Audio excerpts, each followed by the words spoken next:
base defense with 3 linebackers rather than 5 defensive backs, particularly to start this game. Iowa won the toss, defer to the second half. Means we'll see Aiden Childs and this Michigan State offense out of a touchback to start this game.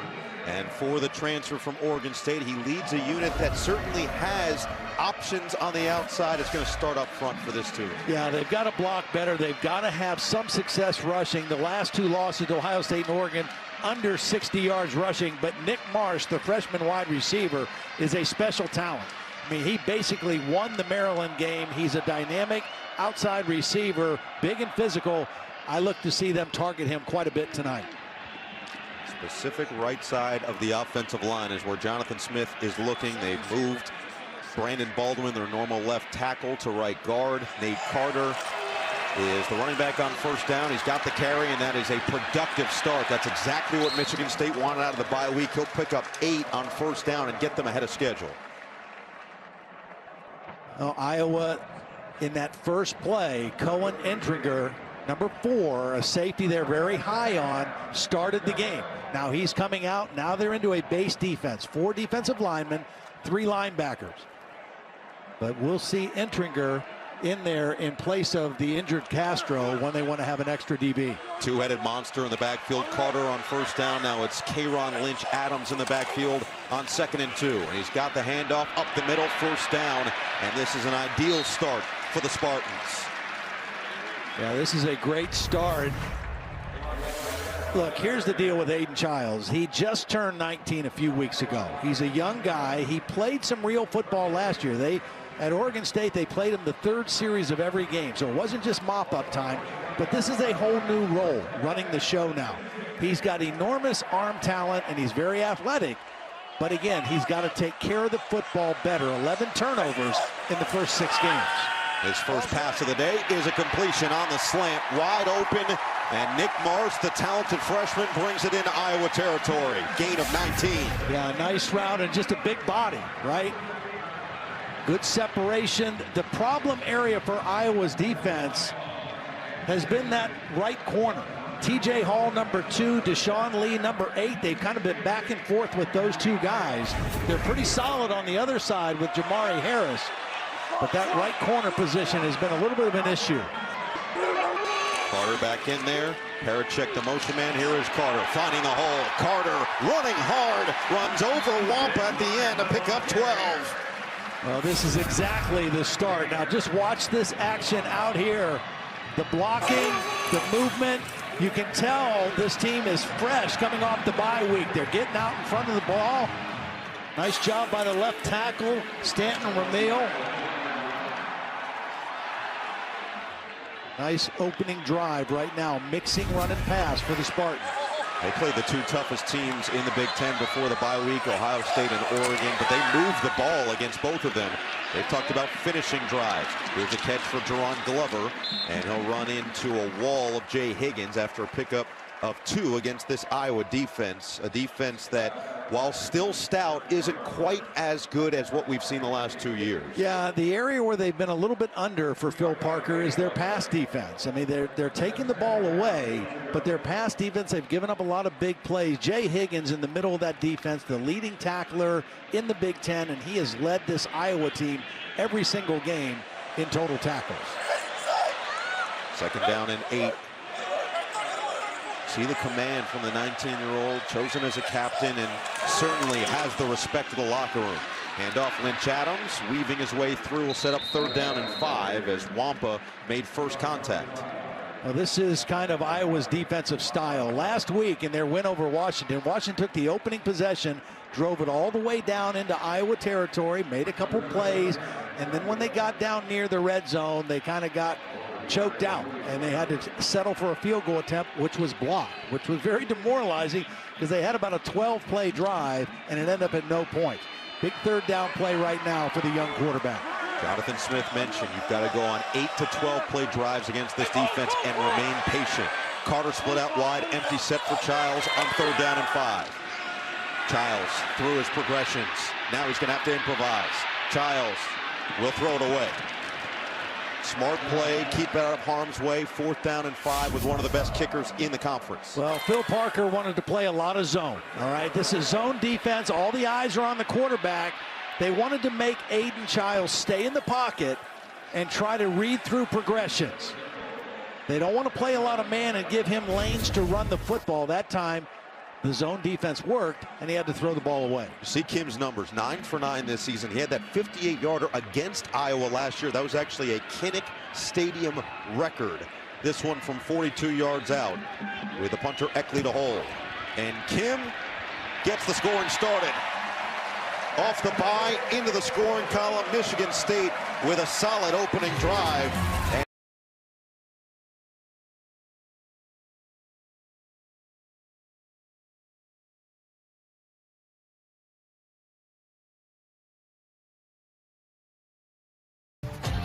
Spartans on the board first. One of the ways Jonathan Smith wanted to take some pressure off his young quarterback, be efficient on first down, not have tackle for loss, negative yardage running plays, and you could see good blend of run and pass on those first down plays. Came up short, but had to settle for the field goal attempt, but it was still a good drive, a positive drive, not only for the young quarterback, but for this offensive line that has had to go through a lot of different combinations through the first 6 games. That was a good way to get the game started for them. 4 different starting lineups up front in the first 6 games. The one thing Jonathan Smith and his staff did during the bye week, they went through every single game basically in succession. As this one will be returned by Caden Weegen. He's dangerous with the ball in his hands, and this is why. Weegen across the 35, spun out there. Couple of nice returns against Washington last week, set up this offense in prime territory. Look at the starting lineups delivered by Papa John's. Cade McNamara, the experience at quarterback, but we know where the bread is buttered. Yeah, they're going to run the football. It's a really solid offensive line. Tim Lester, his first year as the offensive coordinator, has brought some new wrinkles, and Caleb Johnson has played his best football. He has been good every week. The only game he was held under 100 yards was Ohio State at 86, but he comes into the game tonight 63 yards away from 1,000 and having a great year. 12 touchdowns on the season, and they give it to him in any type of formation. This is what Jonathan Smith wanted to see. A number of green jerseys in the area to take down one of the toughest guys to bring to the turf. 3-yard gain. Yeah, when I talked to Joe Rossi, the defensive coordinator, he says, we've got to tackle him with 11. And we've got to stop the run with 11 guys. I mean, he's too big, and we can't let him get to the second level because of his top-end speed. Joe Rossi, very familiar with Iowa football. He was the defensive coordinator at Minnesota the last several years. Iowa's familiar with him, and he's familiar with them. Rick Ferentz had nothing but great things to say about the type of coach he is. Oh, great job. Excellent coverage there by this Michigan State defense. It'll be 3rd and long as we check in with Jordan Cornette and a game break. Bama, Tennessee. Tennessee up 7 in Knoxville. Bama looking to tie this thing up. 90 seconds remaining, and it's Jalen Milroe. No, he's intercepted by Will Brooks. Tennessee holds on to win this one. Bama CFP hopes serious danger, though. Already 2 losses for Alabama in the Kalen DeBoer era, year 1. And they'll have to be perfect the rest of the way. Do some excitement in Rocky Top tonight. Oh, no doubt about it. 3rd down and 7. Put Johnson in the slot. First throw for McNamara with pressure off the edge and nobody home. Ideal start for this Michigan State defense, who's looking maybe in the direction of the tight end, Zach Ortworth. Yeah, nobody broke out. Now there's going to be pressure here, unblocked. And Cade does a good job of getting rid of the football, but nobody broke out. He threw the ball expecting an out-breaking route, and nobody was there. He took the shot from Chris Yeah, he Vogel, sure did. Who has been here, a 6th-year senior, transferred a couple years ago from Florida. And now it is the 19-year-old punter, Reese Dakin, who will send it back to Montori Foster. So points initially, and that was dangerously close as the fair catch is called for and made at the 11-yard line. Another one inside the 20 for Reese Dakin, his 15th of the year on a 49-yard boot. Michigan State gets it back. Players within the structure. Yeah, I mean, he can coach. Look, I mean, he did a great job at Oregon State, and the thing he had to convince Aiden Childs in this game, look, every possession needs to end with a kick. That first one ended in a field goal. A punt, a field goal, or an extra point. Ran it well on first down on the first drive. This time to the air. Beautiful ball. Montori, Foster in stride. Spilled out across the 45. Gains 36 through the air. Well, beautiful job. A little combination, a little hesitation route, and Foster got outside the defense. Again, Endringer in there in the place of Sebastian Castro, and watch the pickup of the blitz and the nice job stepping up in the pocket by Aiden Childs. The first thing Jonathan Smith said to us about Aiden Childs, he can make all the throws, and then some. His arm talent is very much legitimate. Pops off the screen, and now a first down to go right back to another throw. That's his tight end. He was late. Oh, he nearly threw a pick. It was dropped by Schulte. He had Velling open earlier than this, but he was late. Watch, Velling, number 12, is going to cross the field. He's open right now. But the ball is late, and it's behind the receiver, and it was almost his 9th interception of the season. And that was a gift to Schulte, and he couldn't capitalize. Schulte does have an interception on the season. 34th consecutive start for the 6th-year senior from Grand Rapids. Now Carter back in there on 2nd down and 10.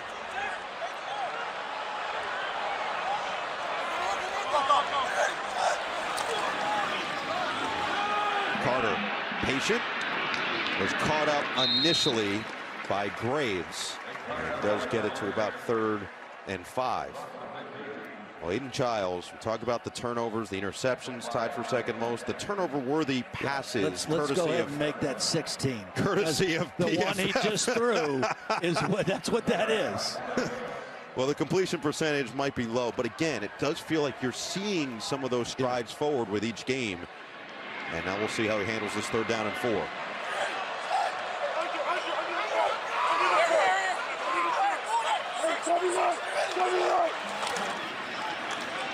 It's Carter. Lowers the shoulder. He's got it. First down. I like the run call on 3rd and 4. Take a little pressure off your quarterback. Make this Iowa defense play honest. And a nice power run. Nice job by Carter, lowering the shoulder. Good blocking again by the center, Tanner Miller, one of those guys who came over from Oregon State. See that? Look at this concentration. So he lowers the shoulder on Schulte here, but the ball pops out, and Carter, oh my goodness, sticks with the play and takes it right back. Impressive stuff. Lynch Adams on the toss. The cutback. Stays on his feet. Power run. 14 on the ground. Dragging Schulte with him. Very nice cutback this time, and because this ball is a toss, you got wide receiver and tight end to block on the perimeter. Should have been a wide play, but he sees a lane, cuts it back, and gets north and south. And the thing they love about Lynch Adams is he's about 5'9", built low to the ground, and a very hard guy to tackle. And this is an outstanding tackling team for Iowa, and you can see the trouble they had with him. 7 carries, 56 yards between the two backs. Here's some pressure, and Childs does get rid of it. He always says, when I'm in trouble, I'm going to find my tight end. Velling came with him from Oregon State, and they've got a nice rapport for a gain of a yard. Nice job with the bootleg. I like how they use the play action, the bootleg off of their run game. And when you run a bootleg as a quarterback, the very first thing you have to do is after the fake, get your head and eyes around to see if there's pressure. Brian Lindgren's got him well schooled on that. That time he was able to see the pressure, get rid of the ball quick for a short game. First-year offensive coordinator came over with Jonathan Smith from Oregon State. Childs in the pocket, and that one's going to be dropped. That was an interesting throw as the umpire got in the way of it. Realistically, the receiver got in the way of the umpire. Foster just ran out of space. Foster's right there in the slot. The ball was a little wide on the throw. I mean, I'm not sure that Foster would have gotten there even if the official was not in the way. It wasn't a great throw on a short route. And now another 3rd down play for this Michigan State offense. Remember the last 3rd and long type play, Iowa played zone, rushed 4, and tried to make the quarterback stay in the pocket and read through his progressions. Johnson, the motion man on 3rd down and 9. Childs takes his time, loads it up towards the sideline. Incomplete. Johnson was looking for a flag, and he won't get it. Cohen Intriger in there for Sebastian Castro with a tight coverage. Well, this time it's man coverage with 2 deep safeties.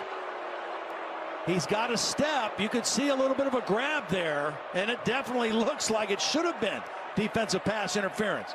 The new cash position player in there, Intriger, and he got away with one there. Terry McCauley gave us the thumbs up that it looked like enough contact. Didn't even really get the head around either, which is generally the telltale sign. So Jonathan Kim this time from 43, and he is automatic. 2 drives, 2 field goals. Michigan State with efficient offense so far, leading 6-0.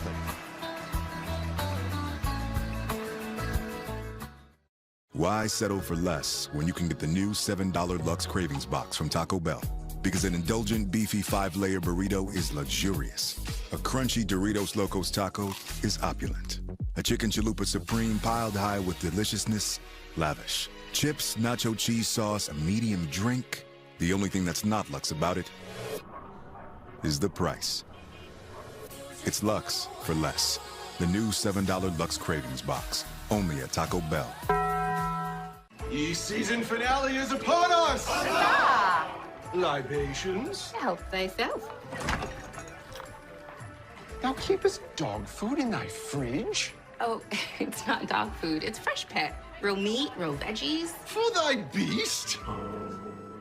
Thy what now? Wait! There's always a betrayal in the finale. Fresh Pet. It's not dog food, it's food. I'm Kamala Harris, and I approve this message. Donald Trump makes a lot of promises, but we can be sure of one thing. If he wins, he'll ignore all checks that rein in a president's power. It's all in Trump's Project 2025 agenda. What does that mean for you?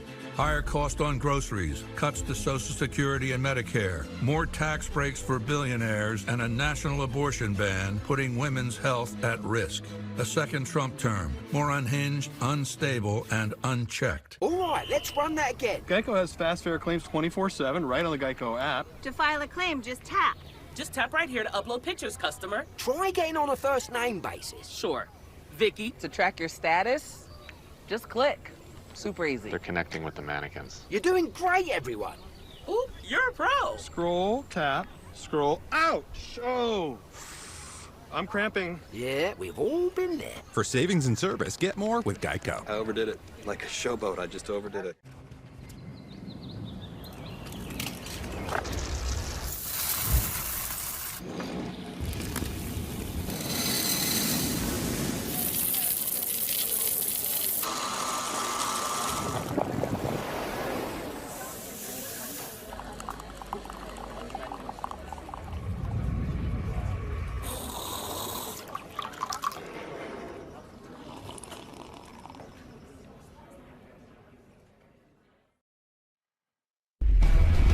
Cornette with your game break. Final minute, USC Maryland. Trojans lead by 6, and it's Billy Edwards Jr. on the keeper. Terps secure their first conference win of the season, 29-28, the final, Noah. And he brought the boom. Yeah. Tell you what, that guy's had a good season. I mean, they have not won a lot of games. They've had some close ones.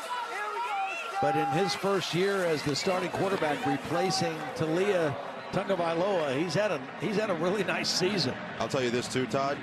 Those time zone travels have definitely proven to be difficult around the conference in this first year. There's adjustment periods, and it would be interesting to see how everybody does exactly that. Weegin again will take it from the goal line.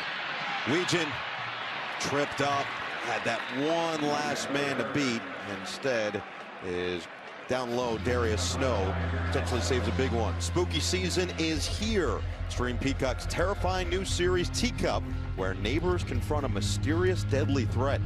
Teacup streaming now only on Peacock. Great look at downtown Lansing. Outstanding sunset here. It was a beautiful day, by the way. Beautiful weekend. It really was. If you get this in Michigan in the middle of October, you take it every day of the week. It has been gorgeous. Trees are changing colors, and it's been awesome.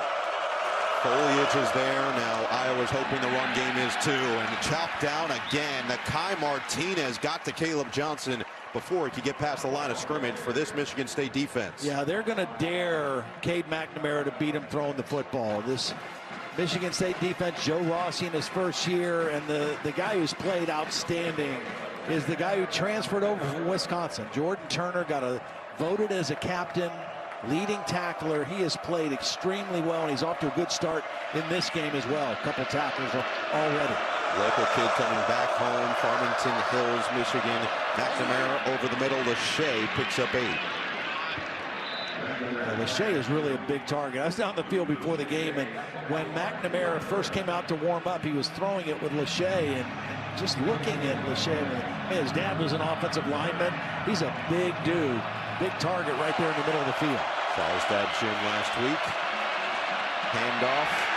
Not going to get there. Caleb Johnson chopped down by Cal Halliday, and there's a fight and a scrum. Well, there's so many guys around the line of scrimmage. Again, they are selling out for this run game. Here's Halliday. He's just going to fill in the gap here. The linemen occupy the blockers. The linebackers are freed up. And Halliday with a nice tackle behind the line of scrimmage. The best way to stop a guy like Caleb Johnson is to stop him before he gets going. Hit him in the backfield, knock his legs out, and force a punt. I have heard from the Locked On Spartans podcast that it is important to mention Cal Halliday doesn't have gloves on when he plays. Two straight 3-and-outs to start the game for this Michigan State defense. Fair catch called for and made by Montori Foster at the 17-yard line. So Michigan State with a pair of field goals, a pair of 3-and-outs, an excellent start on homecoming. And boosters smell fresh all day long. 2009 matchup between these two teams, 2 seconds left. Iowa punches it in. Marvin McNutt with the game-winning touchdown. And then, yeah, the two coaches can reminisce pregame, actually, with Jonathan Smith in there. The meeting of the minds with Mark D'Antonio. Now the all-time winningest head coach here, but also the inductee, College Football Hall of Fame class of 2024. And you know what? I've known Mark D'Antonio for a long time. He smiles a lot more being retired. Does, right? You know? I mean, he's got the house up on the lake. I think he's got grandkids now. Doesn't have to go home and grade film tonight. Sounds like a pretty good life. He's in a good place. He's still very active with this program. Childs is going to keep it here on first down, and the shimmy shake is going to get him a couple extra yards as he gets tracked down by Brian Allen. We check in with KT. Yeah, guys, it's actually D'Antonio's 3rd game back here as well. He loves coming and supporting this team. You guys were talking earlier about the transfers that came over with Jonathan Smith from Oregon State. Jack Felling told me he believes Coach Smith challenges his players and his staff. He said each and every day we take one step forward. The more I get to know him, I see the way he treats us is the way he treats his kids. More on that in a second, Noah. All right, 2nd down and 5 after the 5-yard gain on first down. That's been the reason for some of the success. Oh, the freshman, Mekhi Frazier, with a heck of a cut and gets it to 3rd and very short. Back to KT. Well, he said the biggest thing is that the way he acts around his family is what they see. He's seen it for 3 years now. He said he's a good guy. He surrounds himself with good people. And then in the football piece, he called him a genius. And he said, I've seen it firsthand for 3 seasons. Well, Todd, you mentioned it. This guy can coach football, flat out. He's an excellent coach. He's a great teacher. He's a great molder of men. And we saw that as he took a program that was hapless to what they were the last 2 years in particular. Yeah, they were a very competitive and a hard-nosed, blue-collar, physical football team. And that's kind of been the MO for Michigan State in their best years. 3rd down and 1. Let your big quarterback get it for you. On the sneak, Childs will extend this drive. 3rd and short. Big quarterback. You see this little gap right here, and he knows where to go. Gets that body in there. I'll tell you what, on first down in the game, it couldn't be much better if you're Michigan State. They've had 99 of their total yards, 126 yards, 99 have come on first down plays. Good mix of run and pass, but no negative yardage plays so far for this Spartan offense. That was the most glaring issue for Jonathan Smith, the tackles for losses on first down for the first 6 games of the season. Childs in trouble, and he'll just lob it towards the sideline out of bounds. Nick Jackson came in right up the middle with the pressure. Yeah, it almost looked like they were setting up a screen of some sort. Here's Jackson. He's going to get pressure right away. A little bit of a delay blitz. They're discussing whether this is grounding. Yeah, I think it is. I mean, I think there were linemen over there only. There were no receivers in that area. Intentional grounding, offense number 2. No eligible receiver in the vicinity. Lost it down at the spot of the foul. Ron Snodgrass gives us the call, and it felt pretty clear he was still in the tackle box as well. Yeah, and I think the back messed up. I think the back should have stayed in and picked up that blitz. And when the blitz came right up the middle, Childs just tried to avoid the negative play and get rid of the football. So I don't necessarily fault him. There just was nobody in the area that was eligible to catch it. So now this is where you go backward and you put yourself in a precocious position. 2nd down and 22 for Childs. Has to get rid of it quickly. Gets out of the pocket. Childs keeps his head downfield. Now he'll just tuck and run. Childs finding some blocking, reversing fields, and slips a tackle. A lot of running just to get back close to the original line of scrimmage as Intriger makes the tackle. Yeah, when I talked to Phil Parker on the phone this week, he said, you know, this guy scares me because he's elusive. I don't want to play a lot of man-to-man where our guys turn their back away from him. He's hard to get on the ground, and that time, you're right, he covered a lot of ground to just get almost back to the line of scrimmage. Phil Parker wants to try to keep him in the pocket, make him be a quarterback, make him stay in there, read the coverage, and know where to go with the football and not beat him by just being a better athlete than some of those defenders coming after him. Reigning Broyles Award winner has terrorized young quarterbacks in the past. There's a 3rd down and 12 with pressure coming. Childs steps into it, it's picked off! Intriger inserted in, comes away with a big play, 9th interception of the season for Childs. Well, beautifully played by Indringer. It's a zone. Again, it's not man-to-man. Indringer in there for the injured Castro. He's going to carry the defender at first. Here he is. Watch him carry the receiver and then let him go. That's Velling, and keep his eyes on the quarterback. And he slips underneath the throw intended for Foster. So it looked like it was man to Aiden Childs, but it was zone. And Indriger comes away with the interception. You had Velling, you had Foster over the middle of the field.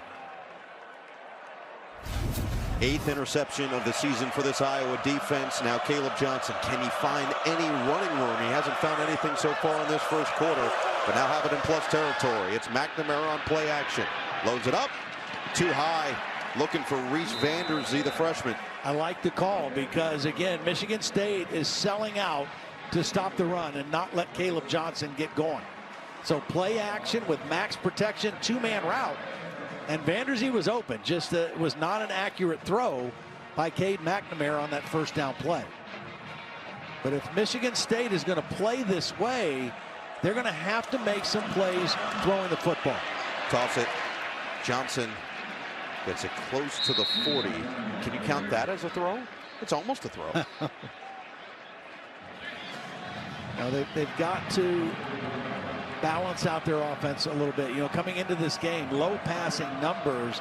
The only team in the country other than Michigan to not have a pass completion over 40 yards. Yeah. They've done some decent things in the pass game the last couple weeks, but right now Michigan State is daring them to throw the football. Lowest rate of passes thrown, 20+ yards in the air from scrimmage, 6.3%. The national average is 16.4%. Play clock at 5. McNamara over the middle, behind his intended target, Vanderzee, and incomplete. Good coverage by Brantley, and another 3 and out for this offense.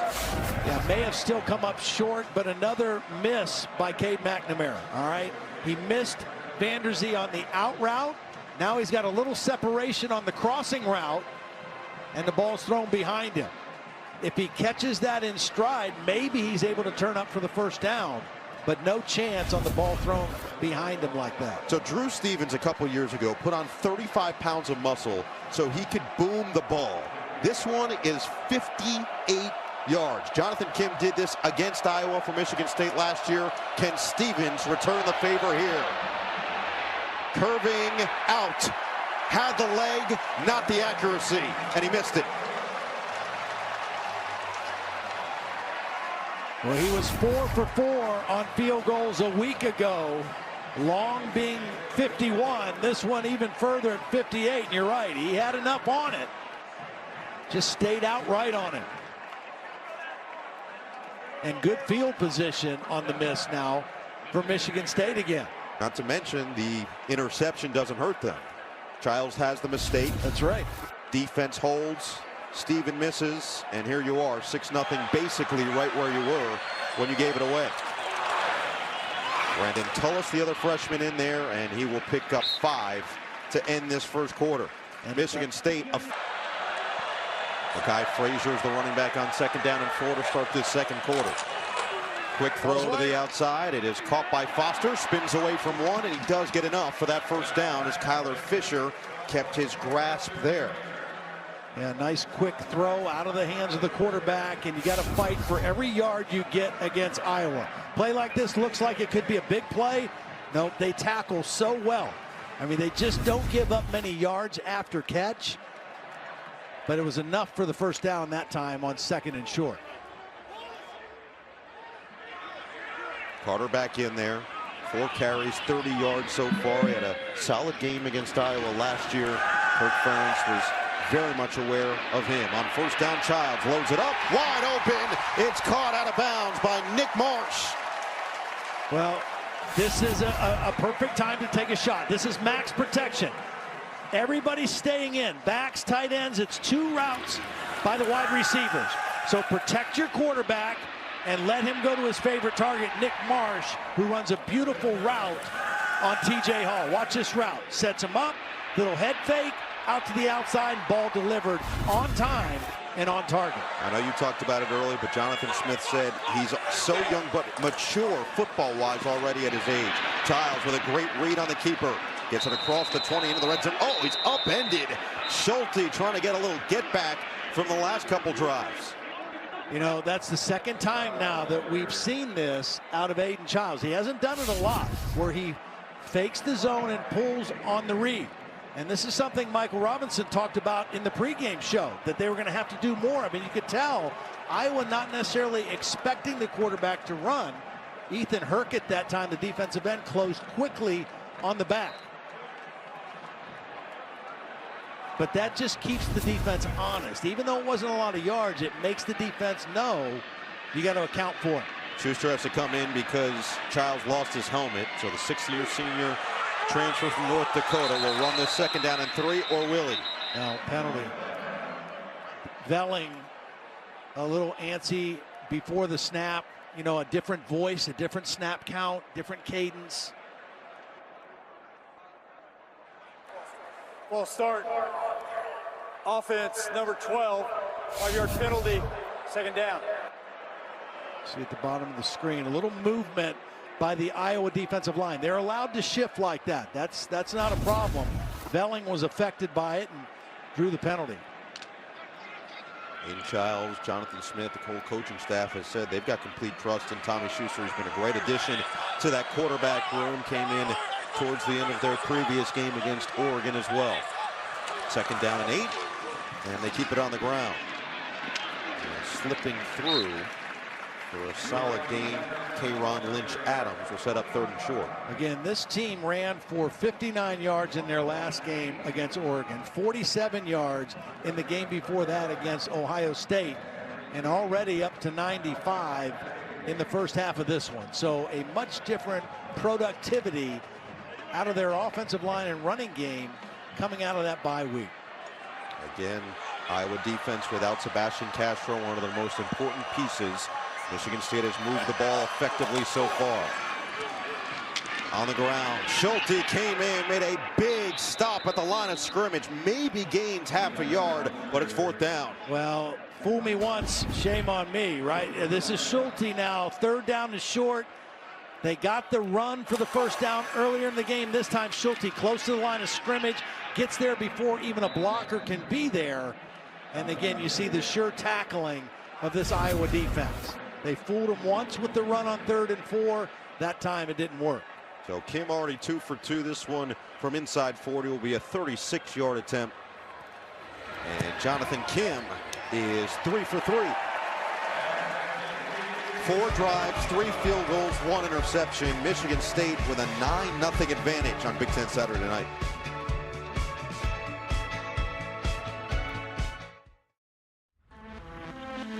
Brothers of Iowa, Soul Man. They look like veterans of a lot of football games, road trips.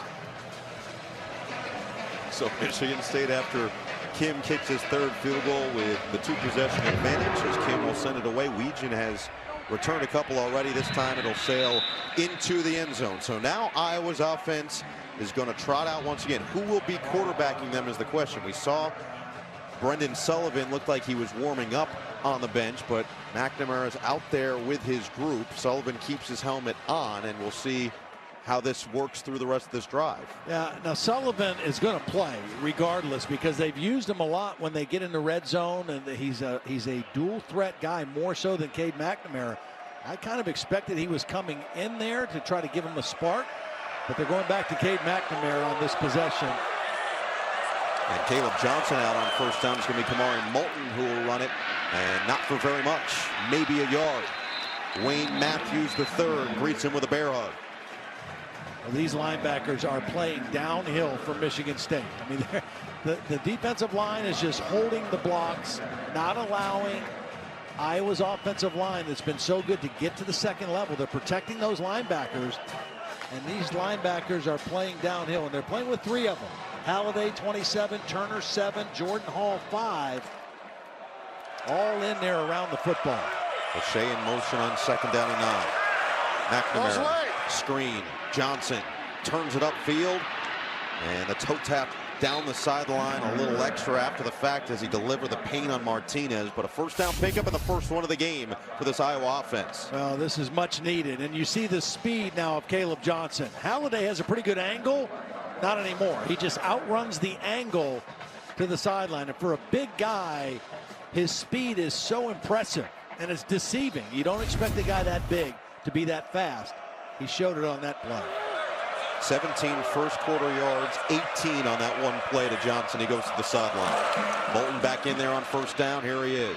And he'll rumble forward for 3 as we go to KT. Well, Iowa running backs coach and former NFLer Liddell Betts told me Johnson is just scratching the surface. He said it's his first time as the full-time starter in every phase of the game. We tried to protect him early in his career, but now you're seeing a guy who has matured as a person and a player. All of his hard work, all those days of sweating and working out, they're coming to fruition for him. He's a great kid. He's fun to coach, and he's having an outstanding year, guys. An outstanding year might be an understatement. Leading the Big Ten in touchdowns, #2 in FBS, and #1 in the Big Ten in rush yards, as Moulton will dive forward and pick up the first down here. And we'll see Johnson get back on the field. He just hasn't found that pop yet. I mean, we've seen a couple games where it's taken him a quarter maybe, and then he's just broken out. I think where he has shown the greatest growth in year 3 of playing in this system and playing for Kirk Ferentz is it's the everyday, how he practices every day, how he is in the weight room, being on time, being first on the practice field. Those little habits are paying off in a big way. Pitch, Johnson. They're going to get to the outside. He won't. Tripped up by Ed Woods. Ed Woods does a great job of just beating the block of Dayton Howard. Watch, Woods just beats the block of the corner and is setting the edge of the defense, not allowing Caleb Johnson to get outside. Really well done by the corner, defeating the block on the perimeter.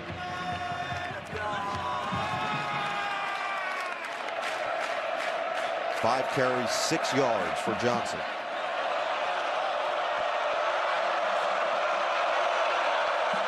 Jacob Gill looked confused at the bottom. Put his hands by his side with the play clock down to 5. 2nd down and 10 for McNamara. Down the sideline, incomplete. Heck of an effort by Lachey to try to get to it, but Ed Woods blanketing him. Back-to-back plays by Ed Woods. Ed Woods is a 6-foot corner going against a much bigger tight end.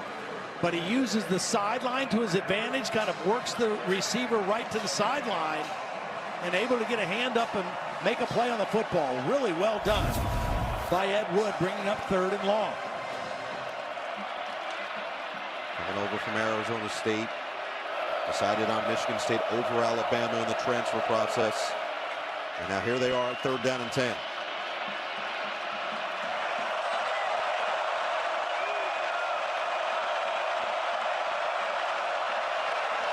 McNamara rifles. It is dropped. Jacob Gill with a diving attempt, and it's 4th and long. Well, again, not a very accurate pass by Cade McNamara. It's one-on-one. Gill's going to run the out. He's got the first down, and the ball is just not thrown in a great place to make the catch. He's got to dive and come back to it. Tremendous effort, but not able to hold on to it. But a better throw would have made for a first down for the Hawkeyes. So now Reese Dakin looking to pin this Michigan State offense deep once again. He has really come into his own as his freshman season has gone on. Foster back deep. This one a high kick. Foster's hit into the end zone. Touchback.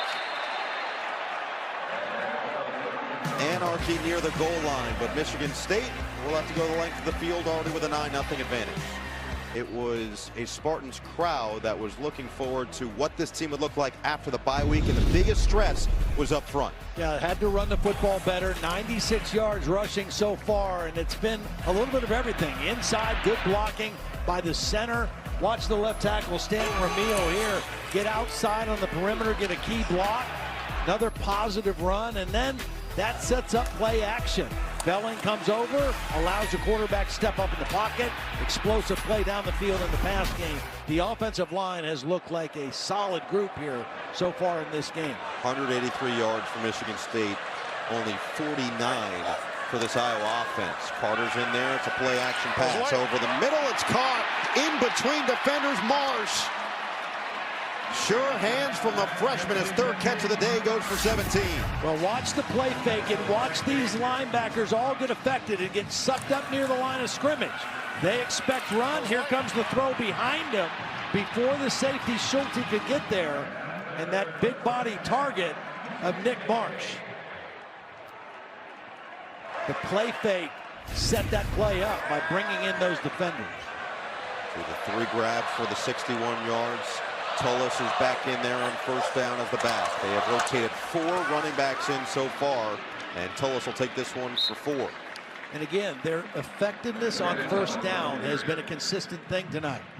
They've been able to get positive yardage. One of the things they said, they like to run the wide zone, and they felt like when they went back and looked at the cut-ups, they were moving too lateral, and they were getting too many tackles for loss, too much penetration into the backfield. They really targeted that area to improve. So far tonight, their running game, they're getting pushed, they're getting movement, and they're getting open lanes for a number of backs. You'd expect those numbers to be flipped. 11 yards on first down average right now for the Spartans, just 1 for this Iowa running attack and this Iowa offense. Carter will take this to the 45 as we'll check in with Jordan Cornette in the game break. Georgia, Texas in Austin, final seconds of the first quarter. And it's Trevor Etienne taking the toss. He knows what to do with it. Finds pay dirt, finds 6. Dogs lead early. 7-0 in a good one, though. JC, appreciate it. Todd, I don't know if I can remember the last time Georgia was an underdog in a game. Yeah, I think they took that a little personal. I think people, I think some people may have kind of forgotten about Georgia. Completely. They are not a forgotten team.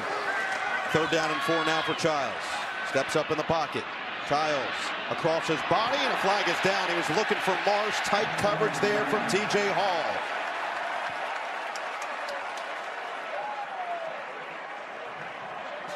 Yeah, good idea by Aiden Childs to take a shot on this one. He eluded pressure, he extended the play, and that meant that the coverage had to stay even longer on Nick Marsh. Iowa, the least penalized team in the country, but this one could be big. Holding. Defense number 2.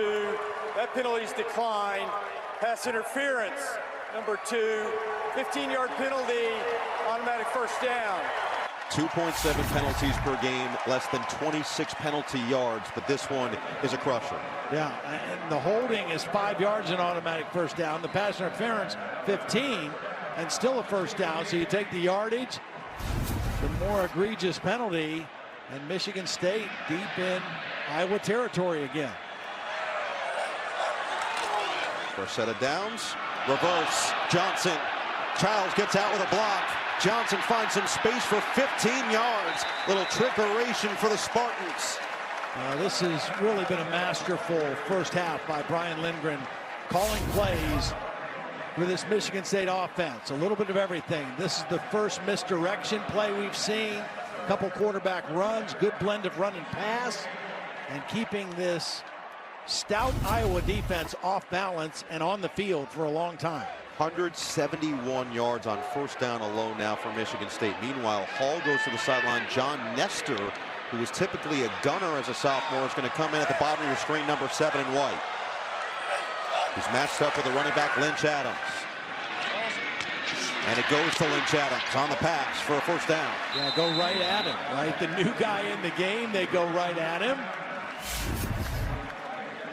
And this is a running back out there, but he runs a pretty solid route. Gives a good target to the quarterback, makes the secure catch, and then gets a few extra yards after the catch. Nick Jackson there to eventually make the tackle, came in with 39. Second on the team to Jay Higgins, who has 62 tackles on the season. A first down now inside the 15, knocking on the door of a goal-to-go situation.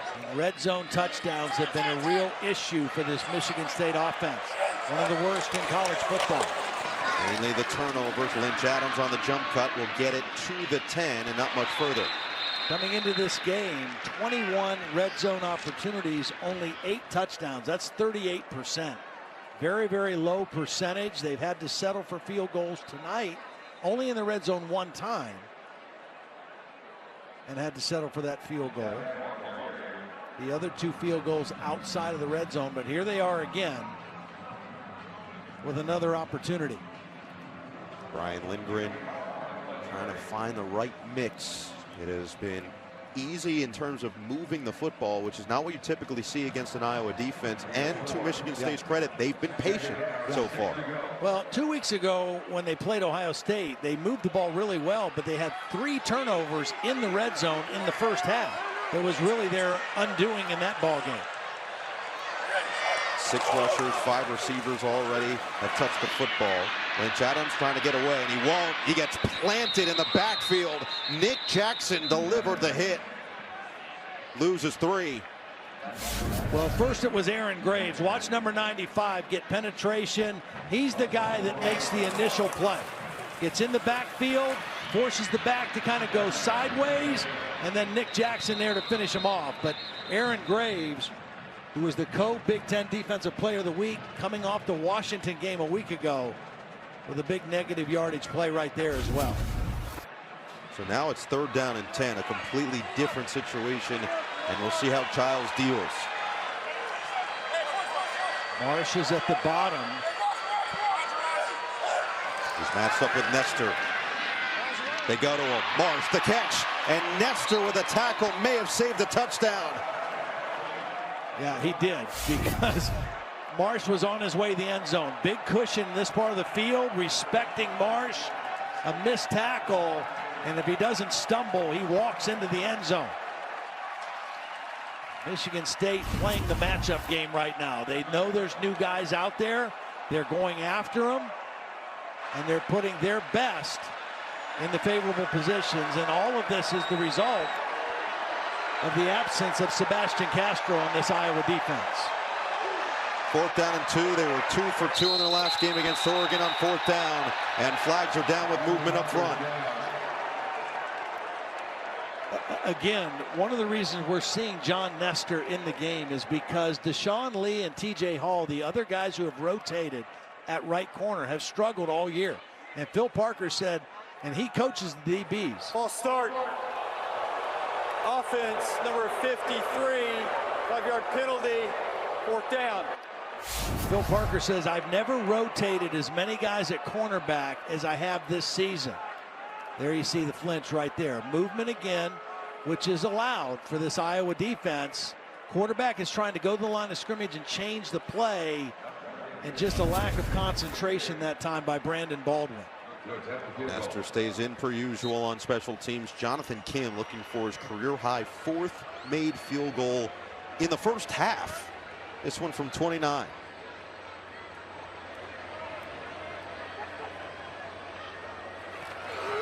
And Kim is 4 for 4.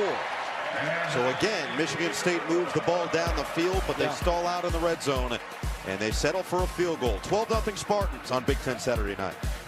And this offense has been anemic so far. 2:28 to play in this second quarter. They will get the football to start the second half with all 3 timeouts and the 2-minute timeout. So this is the opportunity to build some momentum, but we haven't seen Brendan Sullivan come in quite yet to spell him. Kim will boot it away. Weegan. No return from 3 yards deep. And Weegan runs into a wall across the 15. Doesn't even get back to the 20.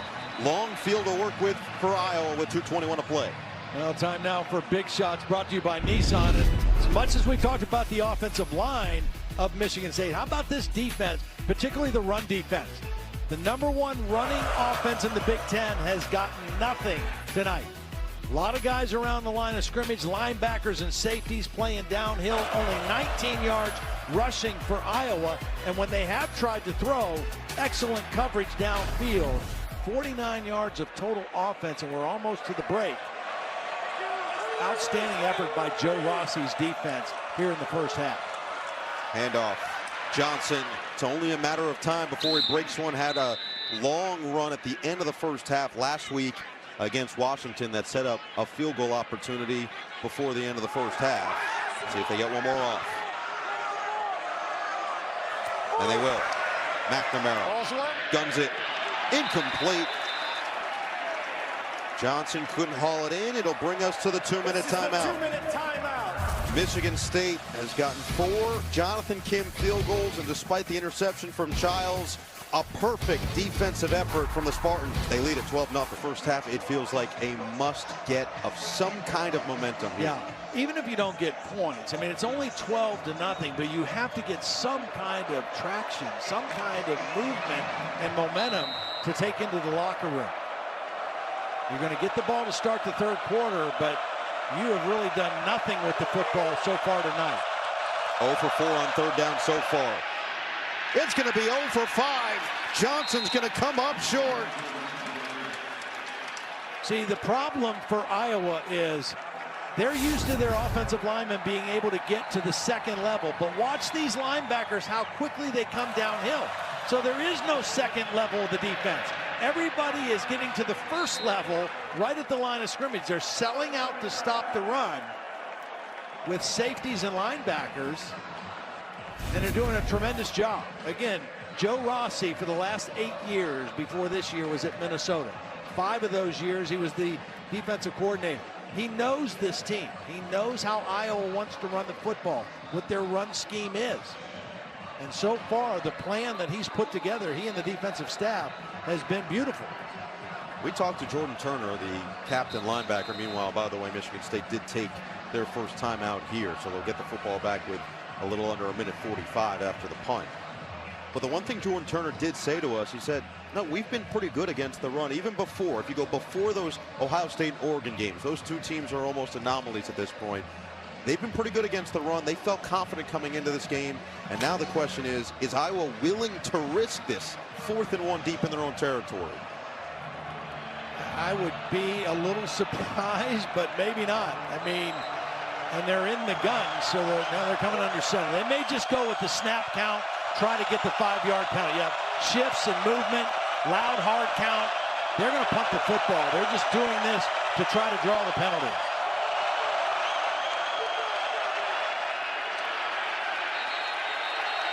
And that's exactly what happens. Michigan State stays home. First timeout, Iowa, they're first. Well, in the past, punting has certainly been winning for Iowa. Right now, they're going to need to find something else. Yeah, I mean, you can't go for it there. You've run for 28 yards. They've totally stopped Caleb Johnson. 7 carries for 15 yards, and 9 of that came on 1 run. So now is not the time to try to go for a 4th and 1. Go into the locker room, try to regroup, and try to come up with a different plan. And I got to believe that plan has to involve giving Brendan Sullivan a chance at quarterback. They've got to try to change it up and get some kind of new mojo going on offense in the third quarter. Reese Dakin back out there to punt. Montori Foster has been conservative so far as the returner. And we'll do the same thing here with a fair catch right at the 30. A 45-yard boot from the freshman. Well, we knew that Nick Marsh was a talent, and Jonathan Smith said, we got to target him more tonight. He was great against Maryland, got hurt against Prairie View, missed a couple games. Now he's back 100% healthy, and we can see what this guy can do. Big-bodied receiver, has a great feel for the game. He's going to be a great receiver. Michigan State has had a number of big-time receivers come through this program. And this is the guy that looks to be next in line. Even just a couple years ago, Jaden Reed and Keon Coleman on the team both have moved on as second-round picks in the NFL. First down at the 29. Plenty of time here with 2 timeouts. Childs will run it himself. He's got blocking from Carter in front and crunched after a gain of 7. I think right now what Brian Lindgren and Jonathan Smith are going to do is they've got 2 timeouts. They've got the lead. They don't want to put their quarterback in a dangerous situation. See if they get a first down here. If they get out around the 50, then maybe become more aggressive.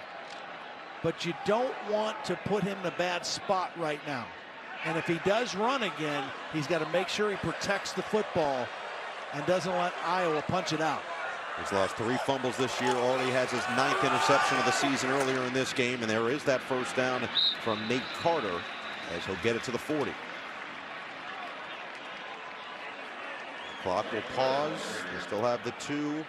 Don't look like they'll take it here. They got Marsh down here again. Matched up with Nestor. Childs. Lets it fly.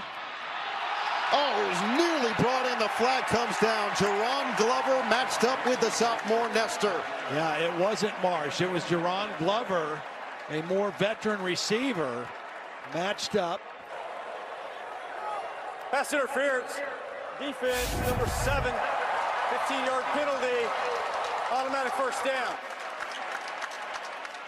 It was on the adjustment. He's in pretty good shape, but when Glover tried to take that deep and adjust to the scramble, that's what drew the penalty. Pulling that right arm down. Even though he made a play with the football, he still pulled the one arm down, and that's what drew the flag.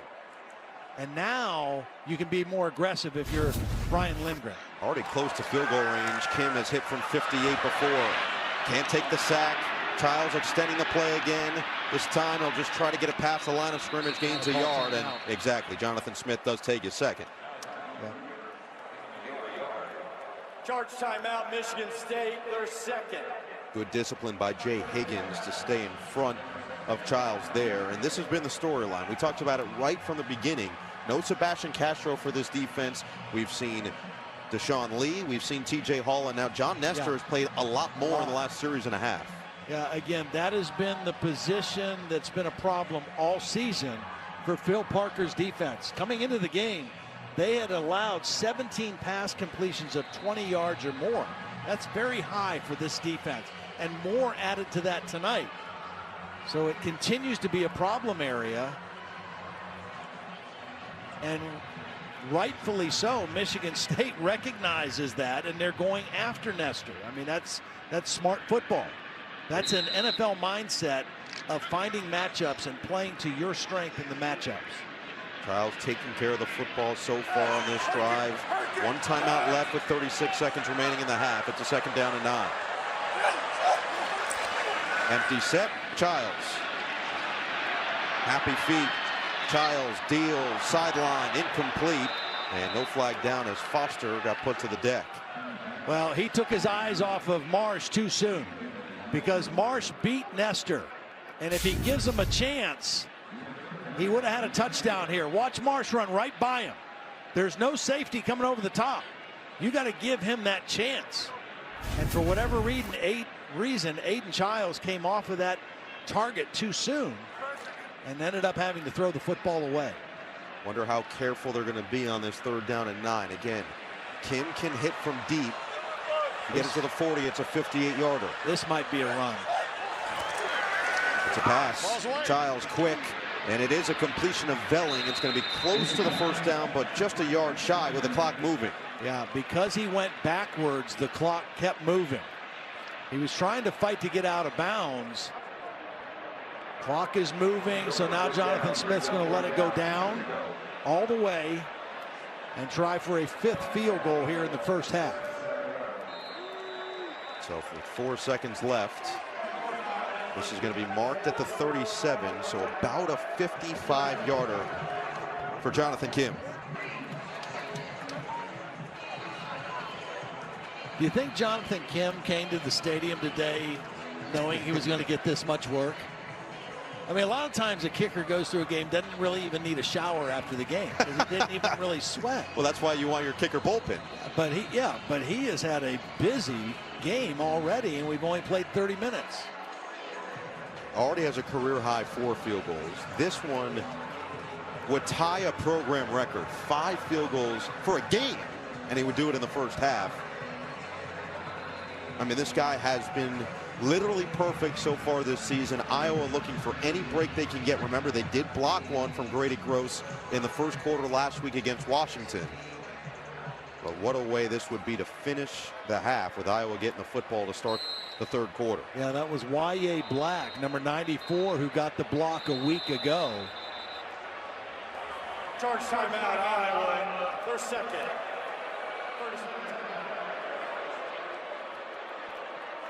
Here's a look at that block from Y.A. Black, and this was, as you called it, demoralizing for Washington. Well, they had about a 12-play drive, and they stalled in the red zone, went for a field goal to take the first lead of the game, and came up empty.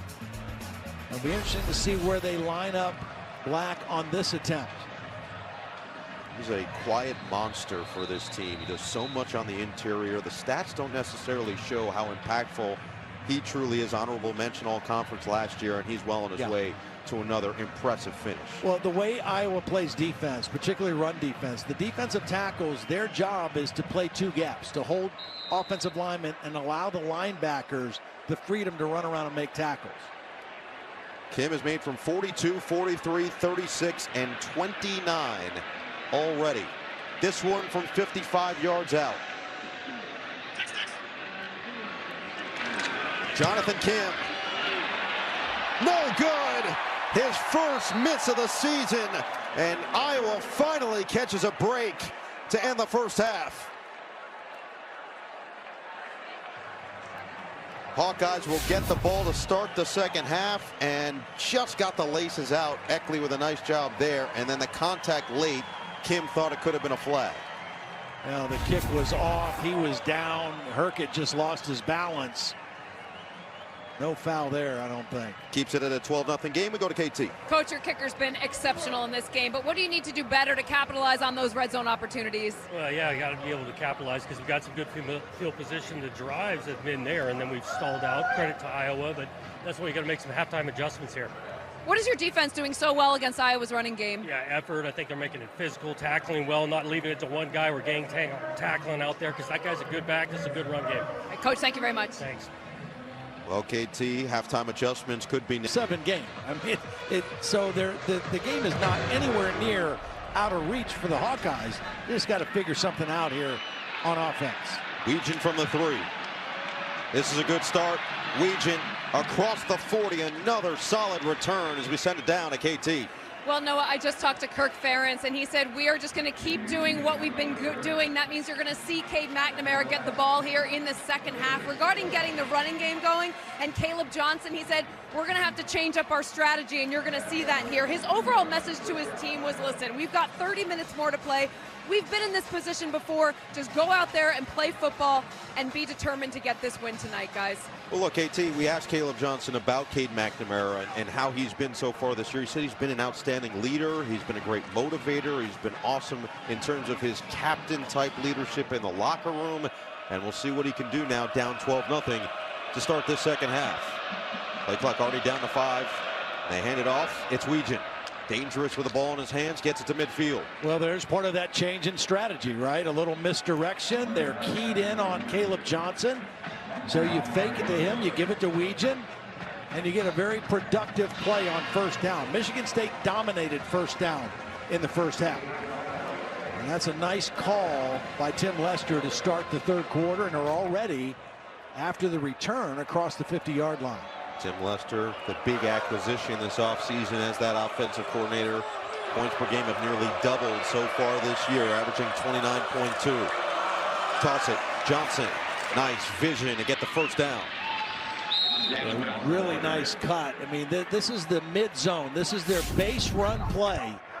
And so as this thing takes off, you're going to see the vision of Caleb Johnson. He gets it deep, and he sees a cutback lane, and he's able to break a tackle. And not a lot of running room for Caleb in that first half, but a nice run there early here in the third quarter. Johnson has been slowly but surely picking up some steam, now up to 21 yards. They're still going to have to make some plays in the pass game and get some chunk yardage. Back to Johnson, no running room, trapped in the backfield.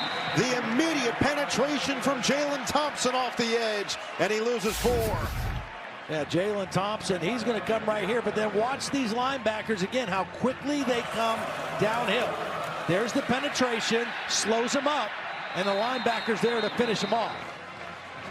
Negative yardage play on first down.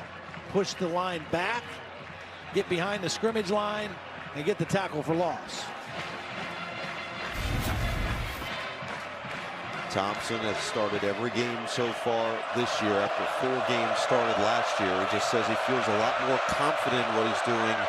A new scheme, but a lot of guys around that have helped. McNamara with the completion. It's going to go to Zach Ortworth.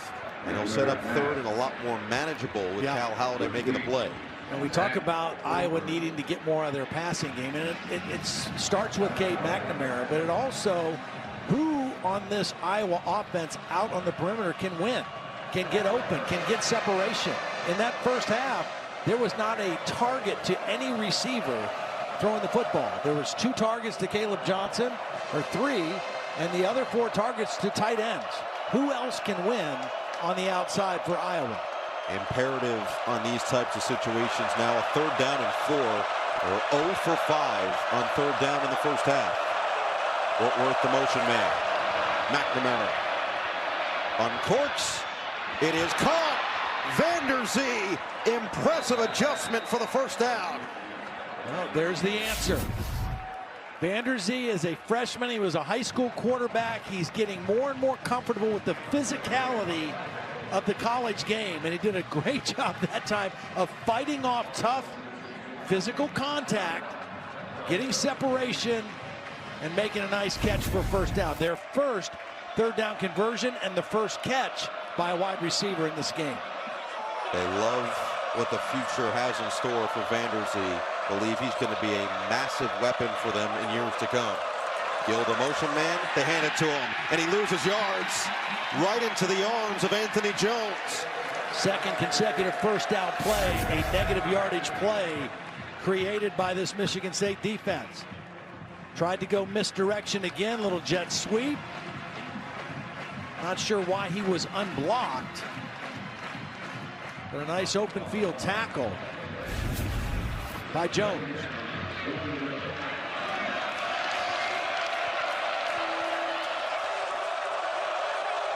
Second down and 11. It's Johnson. And he slips through inside the 20. Team defense on Caleb Johnson. That was the name of the game coming in. They have lived up to the scouting report and forced a 3rd and long. Michigan State is just rallying to the football when he gets it, because they know how dangerous he is if he gets to the second level and if he gets a full head of steam with his speed. And they're just not allowing him to get much going. See, Seth Anderson, number 6, is in there. He had a lot of high hopes for what he could be for them as a wide receiver this season. He was hurt for the beginning of the year. Could be a target on 3rd and 8. He's got the most juice, the most speed of any of their wideouts. It's McNamara looking sideline. It is caught. Vander Zee, touchdown. He mosses Ed Woods. What a grab. And what a throw. Again, Vander Zee had to get used to the physicality of the college game. fighting off a press. Defense number 4. Penalties decline. The result of the play, touchdown. And what a throw by Cade McNamara. Tight coverage, give your guy a chance. Vanderzee goes up and high points the catch. He's 6'4".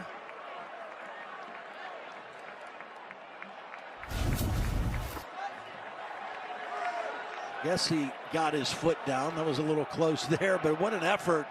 And what a throw by Cade McNamara. He was 3 for 9 in the first half. Catch, foot down, secured catch. Yep, great call. And what an effort. He actually looked like he dragged that right foot even in the end zone after the fact. So Stevens comes on, touchdown confirmed, 12-7 in just over 5 minutes. And just like that, the Hawkeyes have found a little bit of a rhythm. McNamara through the air, gets up to 75 yards, and the freshman showing why the coaching staff is so excited about what the future has in store in Iowa City. Several years in this state as a Wolverine. Finds his footing, finds some grip, and finds a touchdown to Reese Vanderzee to start this third quarter. Stevens will send it away. And this one will angle its way into the end zone. So Aiden Childs in that first half, the 1 interception, but overall protected the football, moved the football, couldn't get it into the end zone. He's got to play clean in the second half. Yeah, he does. I mean, it's the same kind of game. It's a one-possession game. They had 6 offensive possessions. 4 of them ended with a kick. 1 of them was a missed field goal and the interception. He's got to keep doing that. Take care of the football. Don't take unnecessary risks. And know that it's going to be a 4-quarter game against the Hawkeyes. They're keeping John Nestor, the sophomore cornerback, in. Nate Carter, the running back, on first down, and he's got the rock. Carter tripped up from behind, gains 4. Herkett and Black in on the play. And again, if I am Brian Lindgren, when I want to throw the football, I'm going to target Nestor. Not that he's not a capable player, but the guy on the other side, Jamari Harris, is their best cover guy, and he's their leading interceptor. And now this is your number 3 cornerback opposite him that you put in the game. If they don't help him with a safety, that's who you go after in the throw game. Right now he's matched up with a freshman, Marsh. Look in that direction. It's going to be Belling, the tight end, and he will drag his way. Nick Jackson couldn't bring him down before. He picks up the necessary yardage to move the sticks. Well, they basically attack that side. That's a little concept where we have a slant by the outside receiver and a little flat route by the motion tight end, and you just pick the open guy. Here's the slant, and there's the out, and a nice effort after the catch by Belling. Belling, another productive day, coming off a game he had 6 catches for 53 yards. He's now up to 3 catches for 15. Giles, other side, and a low catch made by Jerron Glover. Again, moving the ball, and they're being effective on first down, which was the biggest key. Yeah, I mean, in the first half, Michigan State had 210 yards on first down. They averaged 11 yards a play.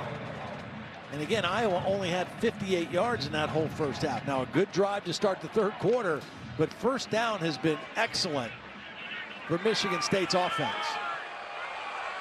Only 6 total points in the third quarter this year for the Spartans. Would love to cash in and extend this lead. Balls away. Quick, Marsh. Nearly made a miss, but Nestor, with discipline, kept him in front and forces 3rd and short. Yeah, that was a heck of a play by Nestor. Now, he knows that they're going to pick on him, right?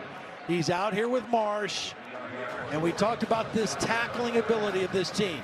He hangs on long enough to allow his buddies to come from the inside. This is well played by Nestor out there on the island with Marsh.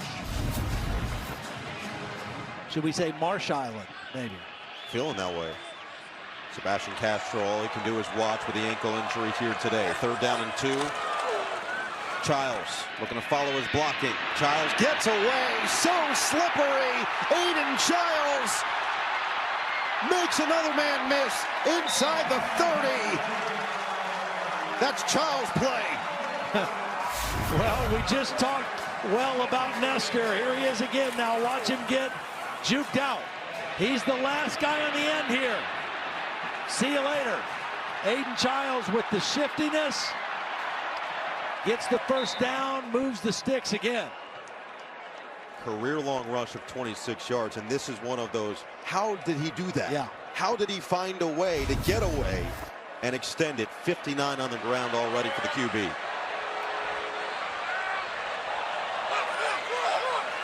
Parachek the motion man. Childs to the air. Dump it down. It is Lynch Adams, and he runs into a host down to the 26 to KT. Well, Jack Velling played with Childs last season at Oregon State. He told me this week he makes plays you don't typically see at the quarterback position. I think what makes him succeed is his confidence in his play recognition and the way that he lifts everyone else up before himself. I just expect that to keep on going as he matures and develops here, guys. They've got the right connection. Childs, that was the one thing, because you talked about how there are so many old quarterbacks around. Yep. And this guy's 19 years old, but they believe, and Jonathan Smith believes, they will reap the benefits of the experience he's getting this year. And it's just a true sophomore. And he's showing poise and maturity so far in this one. Lynch Adams spins away. Lynch Adams keeps the legs churning. Schulte tried to keep him in front. It'll be third down and a short one. You know, Michigan State's schedule, starting a couple weeks ago with Ohio State and then Oregon, not only are they good teams and ranked teams, but look at the ages of the quarterbacks leading those teams. Not only older guys, but guys that played a lot of ball at other places, you know, experienced guys. And this kid just turned 19 on September the 12th. A much different scenario. They'll toss it this time. Lynch Adams will get there. First down inside the red zone. So what you're saying is it's a bunch of Van Wilders against a freshman, basically. That's right. Sophomore in this case. Who's growing up week by week, and nobody benefited from the bye week more than Aiden Childs. They looked at all his good plays, his bad plays, said, look, when your footwork is good, when your timing is good, this is what happens. But when things get out of whack, when you start, your eyes are in the wrong place, your feet are in the wrong place, mistakes happen. And they went over all of that, and he has played pretty solid here in the ball game so far tonight. In the red zone, looking for a chance to capitalize.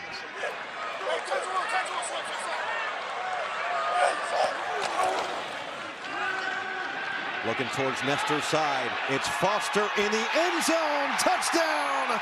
Perfect ball from Childs. 18-yard strike.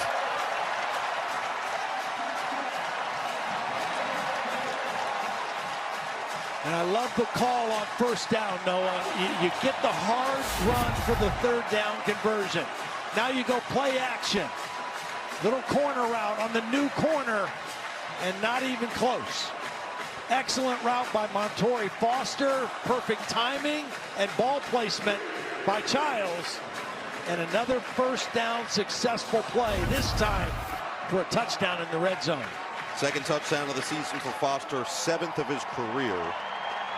6th passing touchdown for Childs, and Kim's extra point makes it 19-7. 9 plays off the charts. Really was.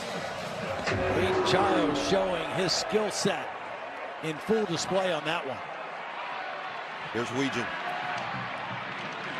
Another positive return, gets it to the 30 for this Iowa offense that in the first half had 58 total yards. On their last drive, had 58 total yards and the 7 points. Yeah, and a couple nice throws by Cade McNamara, and a couple tough, hard-nosed catches by a wide receiver, Reese Vanderzee. Opened up a little space for their stud Caleb Johnson. And it all started with a misdirection run, a little jet sweep to Weegan that kind of got the drive going. Johnson still 10 carries, 20 yards, 2 yards per carry. He's got some room here. Johnson couldn't make a miss. Charles Brantley goes down low. It's a big tackle because, again, this guy has elite speed, and if he is able to turn the corner, he could take this all the way. But Brantley goes low on the bigger back, knocks the legs out. Brantley is their best cover corner, but that time showed up in run defense in a big way. But Johnson to the side. Jazzy and Patterson, haven't seen a ton of him, is in there. They've loved the way he's run the football this year. He hits those holes hard. 2nd down and 9. Play action over the middle. It's caught. Lachey still going to the 40. Yeah, this was good play action fake. Michigan State, again, has been selling out for the run. And the linebackers bite on the fake. There is a flag down and some extracurriculars after the play. Quindarius Dunnigan and Connor Colby going back and forth. Personal foul, face mask, defense number 94. 15-yard penalty from the end of the run, 1st down. Dequan Dowse called for it. And we've talked about how these linebackers from Michigan State have been playing downhill. Well, watch they play downhill, reading the fake, and the tight end's just going to slip right down behind him. Good play fake, draws the linebackers in, and a nice easy throwing lane for Cade McNamara to his big tight end. And then penalty at the end of the play. So now just like that, you see it happen right around the 40. They were jawing back and forth. Patterson will have the handoff. And this is a drive that has quickly moved down the field after the longest play of the day for Iowa. 28 yards to Lachey. They are already knocking on the door of the red zone. Yeah. And it's really come from some key passes. They weren't able to generate passing game. Cade McNamara was 3 for 9 in the first half, and he's off to a much better start here in the second half. He's been on target, and it's loosened up this Michigan State defense and has at least made them play more honestly and not just sell out for the run. Patterson stays in there. Gill, the motion man, on 2nd and 6. Play action bootleg. McNamara on the run. Throw it behind Vanderzeen, incomplete.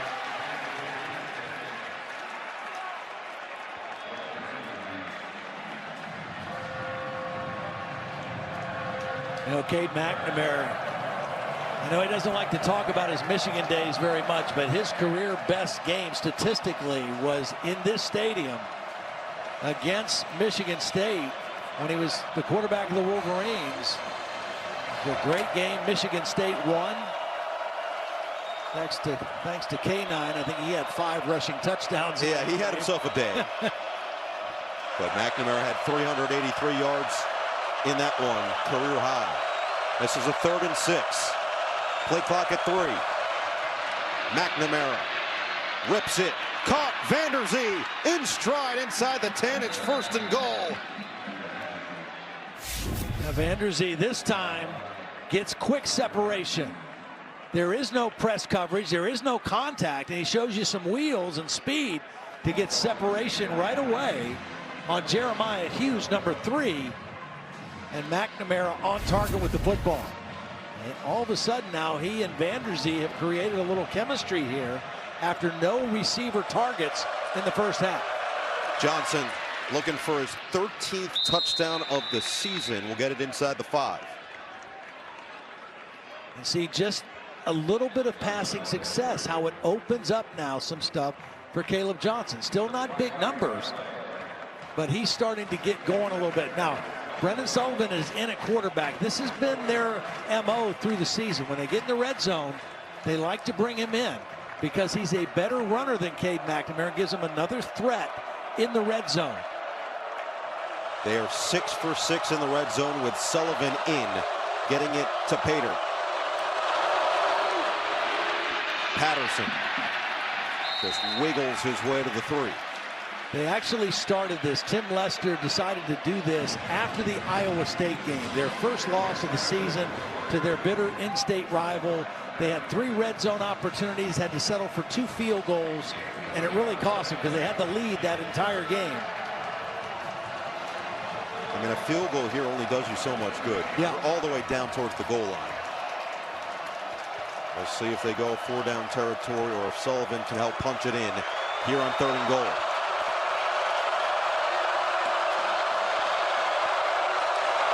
Deals with a snap, keeps it himself. Sullivan has blocking. Sullivan has the touchdown.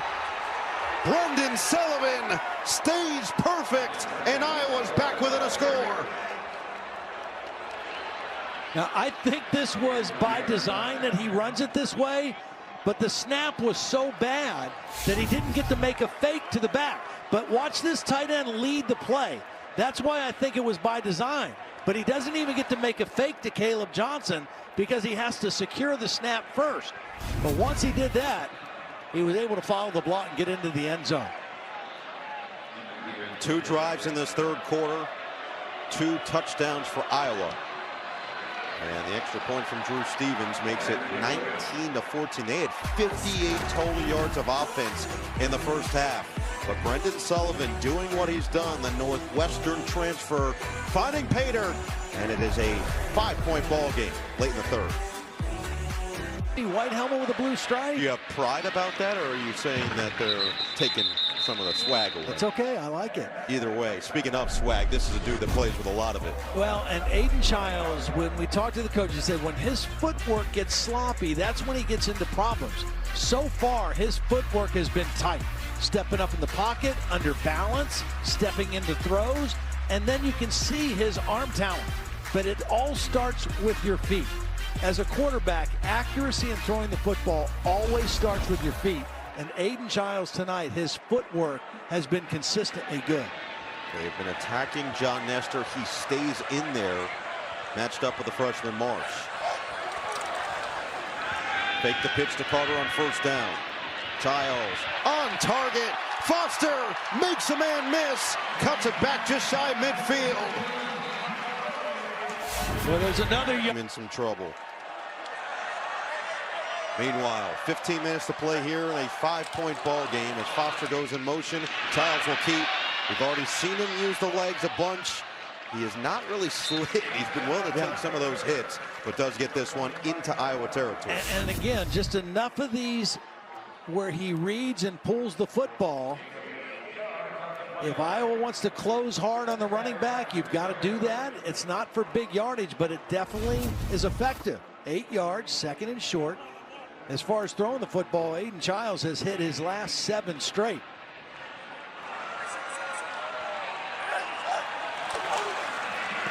Lynch Adams, nice cut. Lynch Adams to the 35. You just can't say enough about this offensive line. Watch the left tackle and their left guard. Watch these 2 blocks right here, and Lynch Adams is going to go right through the crease. They both get excellent blocks, and then a fake on the best tackler on this team, Jay Higgins, gets faked out. And there it is right there. Coming into the game, 316 yards, already nearing 400 with this Spartan offense. Again, just not what you're accustomed to seeing, but a flag could be taking this backward. Looks like a false start. False start. Offense number 82. 5-yard penalty. First down. Brennan Parachek, the sophomore tight end.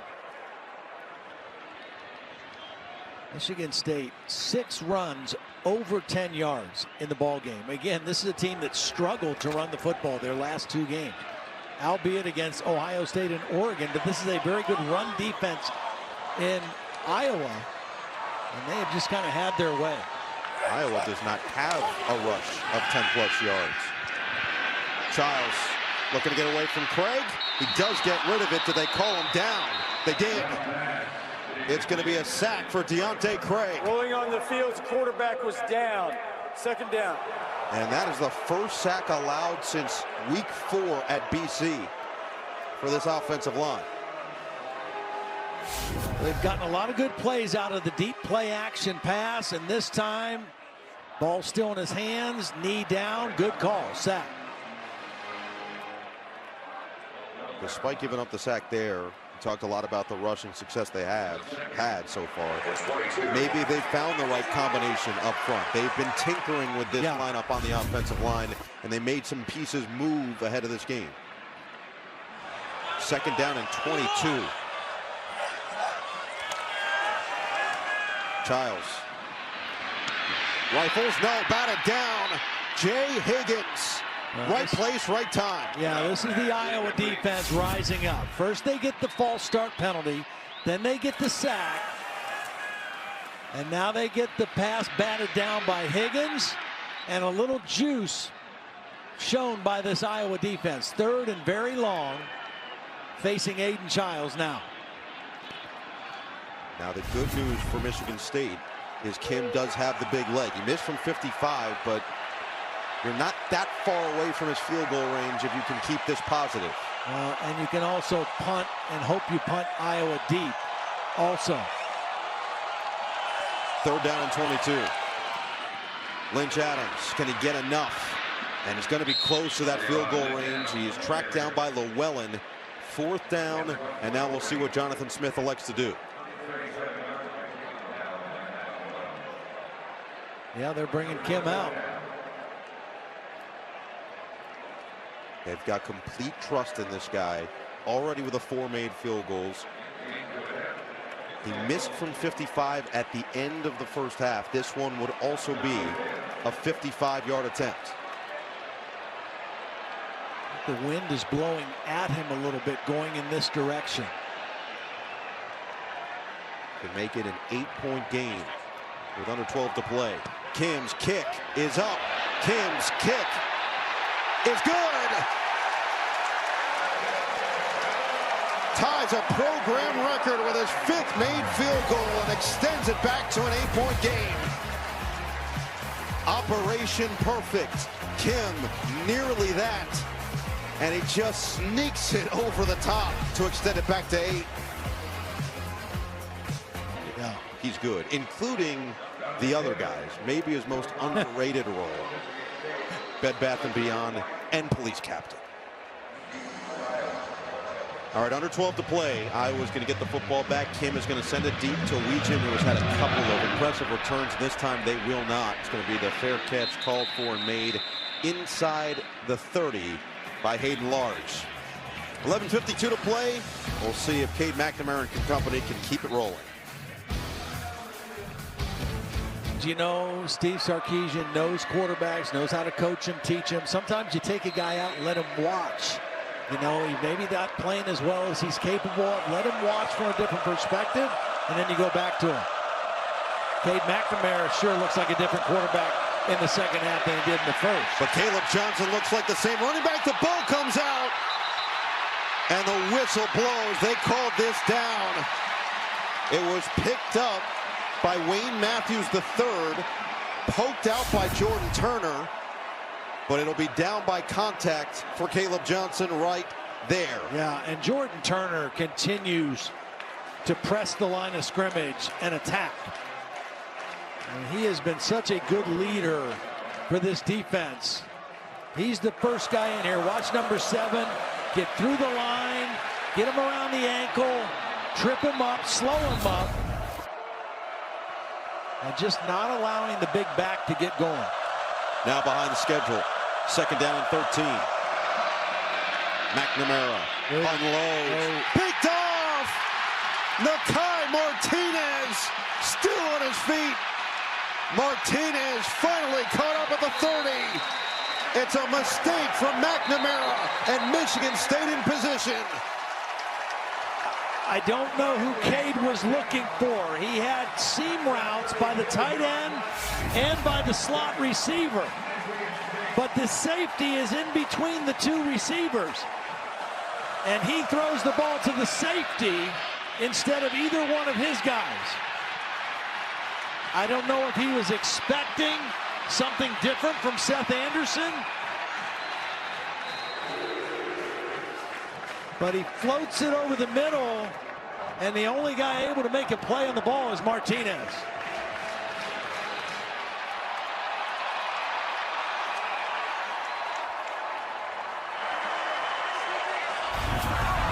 Second pick of the season for Martinez. 4th thrown by McNamara. Now 1st down from the Iowa 30. Childs sets it up. The screen. Velling. Not much room to work with. Will pick up 2. See, this is how good Iowa's defense is. You think this screen is going to be a good play. They let the rush come in. Childs invited the rush. Did a nice job of waiting to the last minute. Getting it out to Velling. But watch how quickly Iowa rallies to the football. They read it, they close from inside out, they get off blocks, and what looked like could have been an 8 to 10 yard play is only good for 3. That's vintage Iowa defense right there. Lynch Adams the back. Second down and 7, to the ground, to the outside. Lynch Adams stays on his feet long enough to shoot his way forward for the first down as we go to KT. Well, you're seeing some new faces on this Iowa defense. Todd mentioned Zach Lutmer in at safety. Well, that's because Entringer, who came into this game for the injured Sebastian Castro, left the field in the third quarter, appeared to be in pain. He was holding his right hand, wrist, forearm area. He went into the locker room and is questionable to return in this game, guys. And you just saw Castro on the sideline. You know how badly he wants to be out there. He came back, could have gone to the NFL after last season. He decided he wanted to play one more year as a Hawkeye and has been one of the biggest leaders on this team, start to finish, in street clothes. Well, we got Lutmer and Nestor in at the same time. Childs, end zone, incomplete, looking for Velling. And this is Lutmer, who is in coverage on Velling. Again, Michigan State finding the newbies and going after them. Little double move by Velling, but Lutmer in excellent position to make a play. That's good coverage by Lutmer.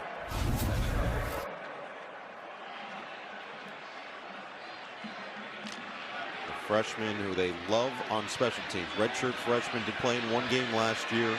Has his high school record, total yards, rushing yards, points.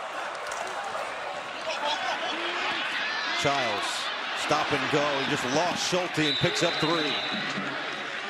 Again, none of these runs when he's pulled on the zone read have been for big yardage, but they've all been effective. They keep the defense honest. You see his elusiveness. Bill Parker talked about that. That was his biggest concern coming into the game, was how elusive he was in his ability to make people miss. Let's see if they try to find a matchup with Nick Marsh. I think he's in the slot right up here. Now he's the single receiver there on Nestor.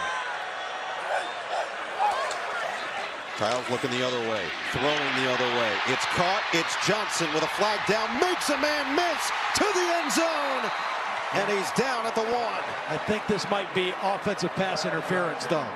It's the same kind of concept, a mesh route with an inside breaking route. Pass interference, offense, number 4, 15-yard penalty, 3rd down. See, Glover's going to go and make contact with both defenders and not allowing anybody to get outside on Johnson. And that's an obvious call of offensive pass interference. Terry Field's textbook, right? Absolutely, no question. No attempt to avoid. It's the receiver's responsibility to avoid that. Absolutely a foul. So it dooms what looked like to be a great pickup to the 1. Instead, it'll be 3rd and 22, and now it's a much longer field goal attempt, although Kim has been outstanding. But and if you're Childs, you're thinking just get some of this yardage back and give ourselves a chance. And they choose to run. There's nothing wrong with that choice. Give Kim a better opportunity. So Lynch Adams goes for 4. We'll go to the 28. This will be about a 46-yarder. We'll see exactly where they line up, and that is exactly it, 46 yards away. This would be a new program record for field goals made in a game. He is 5 of 6, with the only miss coming from 55, which he rectified on the last. This one from 46. It is up, and he is Kim-evitable. Another one for Jonathan Kim, his 6th of the day, and it all started with the interception. Yeah, a bad throw by Cade McNamara, who had been very hot in the 3rd quarter. And that set up another opportunity for Michigan State, and 3 more points on the board, thanks to Kim. It'll be the Jets' debut for Adams and the Steelers' official debut for Wilson. Ring the bell here at Spartan Stadium on homecoming, and they have gotten a show from their offense and specifically from their kicker, Jonathan Kim, with 6 field goals here today. He has been solid. He's been solid all year. Just really has been a weapon today. Cade McNamara, who started this 3rd quarter much better than he had in the first half. Just one errant throw there that set up that 3 points. And again, they avoid Weegan with a touchback here. Cade McNamara with another chance coming off of the mistake. Yeah, in the first half, he just was not comfortable. And it may have been the pressure, took a couple hits, and you can see him kind of backing up as he throws. He's not stepping into his throws, and that affected his accuracy. We talked about Aiden Childs' feet, and then on this one, some kind of a miscommunication. He just threw it into a bad spot. You could see as soon as he let the ball go, his hands went up in the air. He knew it was a bad play about to happen. But now he's back on the field, and he's got to get it regrouped again. He was good to start the third quarter. That last throw was not good. And still plenty of time in just a two-possession game. We saw they moved it in the third quarter. 2 drives, 2 touchdowns. Let's see how they do it here.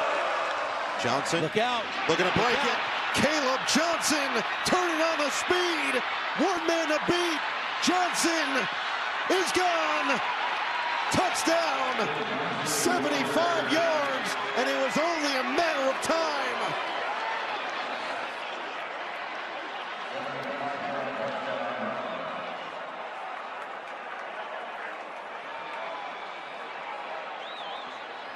Logan Jones, the center, is going to pull out in front of this play.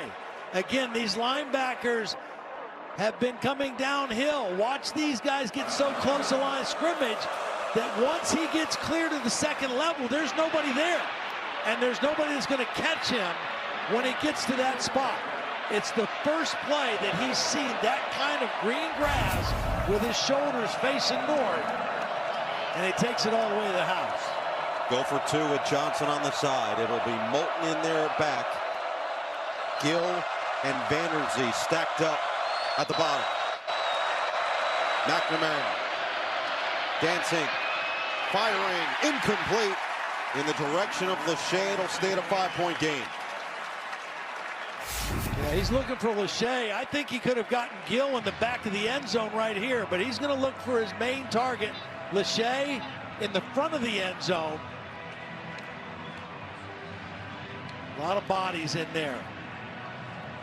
But this was the first daylight that Caleb Johnson has seen. The linebackers were selling out inside, and so once he got past that initial line, there was no defenders there to come close to stopping him. Good block by the center, Logan Jones.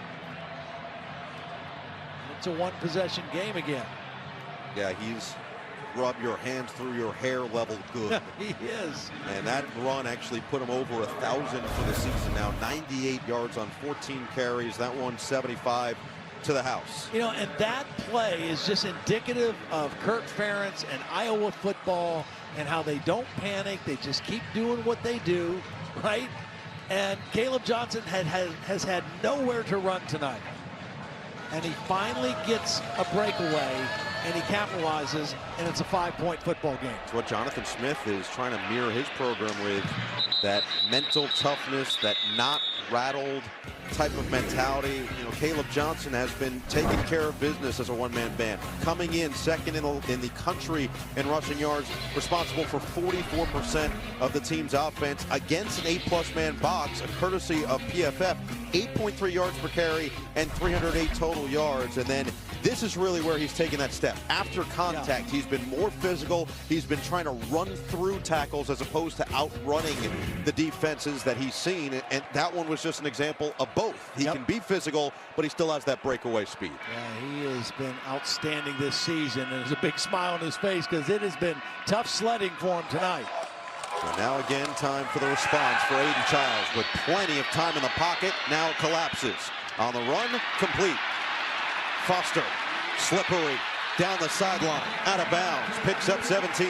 Nice job again by Aiden Childs, and another positive first down play. Working on Nestor, a little double move, comes back to the football. Childs did a nice job extending the play. And again, that same thing for Aiden Childs now. He has played a beautiful game. They've had 9 offensive possessions, and 8 of them have ended with a kick. 1 with an interception. But he's got to stay the course and keep making good decisions with the football. Good day for the 5th-year senior Montori Foster at 100 yards. Carter, bounce it. Carter extra couple at the end there with a flag down. Yeah, thrown in the area where you expect holding also, which is going to set them back behind the sticks again. Holding, offense number 65, 10-yard penalty, first down. It's the left tackle. Stanton Ramil, redshirt freshman. You can see him grabbing Herkett, twisting him all the way around. That's a costly penalty. They had momentum, they had the pass play, they had a couple good runs, and now they find themselves in a danger zone. Way behind the sticks, and again, this is where the young quarterback has to be very, very smart and careful with the football. Jonathan Smith said this Iowa defense slowly suffocates you. This would be the moment that they generally step up. It's Childs to the outside, and Lynch Adams gets away from the first, but not the second two. Gets sandwiched in between Higgins and Craig for a yard. So we talked about at the beginning of the show, for Aiden Childs, he had to have the goal. Every possession needs to end with a kick. A field goal, an extra point, or a punt. They haven't had to punt, which is crazy. And they only had the one interception. That's the only possession that didn't end in a kick. And that is the recipe for a successful night for Aiden Childs and this Michigan State offense. But they got to continue to do it here in the last 5:44. Foster in motion on second down and 19. Childs uncorks. Open Marsh, first down. Put it in the bucket for his freshman stud. What a nice receive. Now watch, he's running that route. It's got to be between the safety and the corner. Perfect timing by Childs.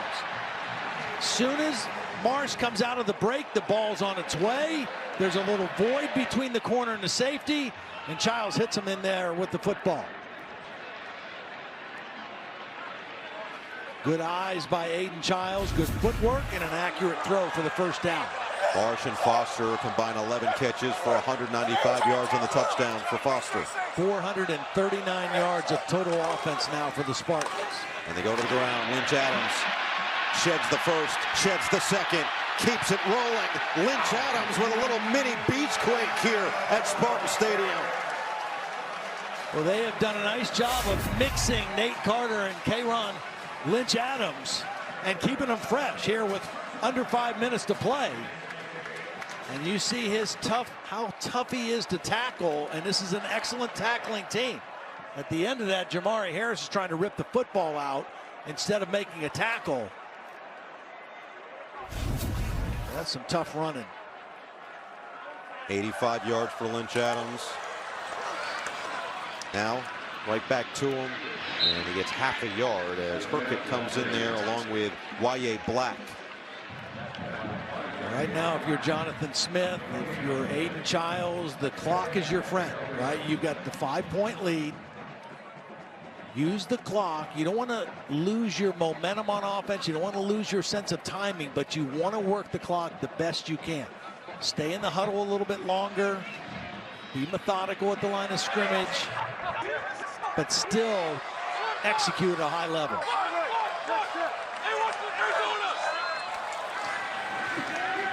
Childs, quick catch, it's Marsh. He bobbled it, brought it back in, and it'll set up 3rd and short.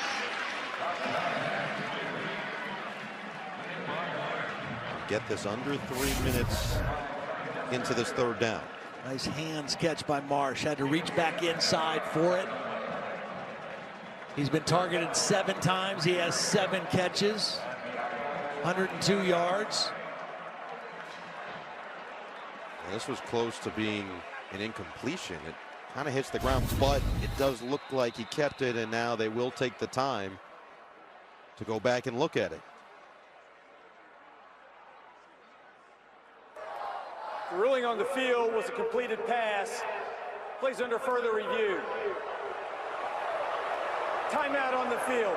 We'll step aside here as they look at this catch from the freshman Nick Marsh. He bobbled it, brought it back in. Big call upcoming here in East Lansing. Play take us through, call stands. Yeah, you got a couple things going on here, Noah. He gets the ball with 2 feet down, and he turns upfield, so he may have the ball long enough to form that kind of game. Then when he goes down, there is some ball movement. So even if he didn't, I don't think there's enough clear loss of control to reverse it. They went stands, which I agree was the correct decision on this one. And it brings up a huge 3rd and 3. Yeah, I think it's the play of the game right here for Iowa. They need a stop. Otherwise, they're going to have to start going into their timeouts. They have 3 of them left. They need to stop here and force a field goal. Keep it a 1-possession game. Got to be aware of Childs running the football here as well. Pitch, Nate Carter blocking in front. Carter to the outside. He's got the first down. Schulte finally catches up, but it's Nate Carter, the captain, extending the drive. Yeah, really nice job here. They got a bunch formation here.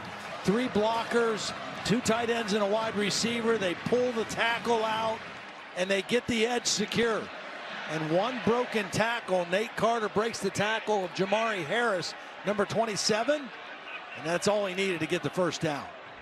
So here you are now, fresh set of downs. Look at the rushing numbers today for Michigan State. You've got the 2-minute timeout if you're Iowa. You've got all 3 of your timeouts, but you cannot allow a final first down, and a touchdown really makes it difficult. Yeah.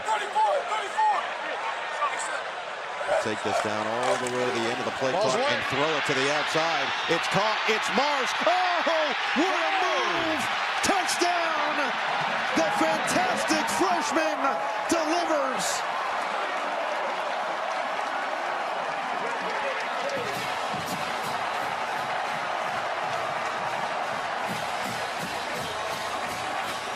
Let's take a look if he truly got in before the knee went down. What a series of moves by Marsh, but he's clearly down short. It should be 1st and goal. But what a play and heads-up play by Aiden Childs. After a replay review, the runner was down at the 1-yard line. 1st and goal. This was a check at the line of scrimmage. Childs saw the single coverage, and he saw everybody inside and audibled to throw it to his number 1 target. Tremendous effort at the end, but the ball definitely short of the goal line. So now here you are, 1st and goal. Michigan State can punch it in, extend this to 2 possessions.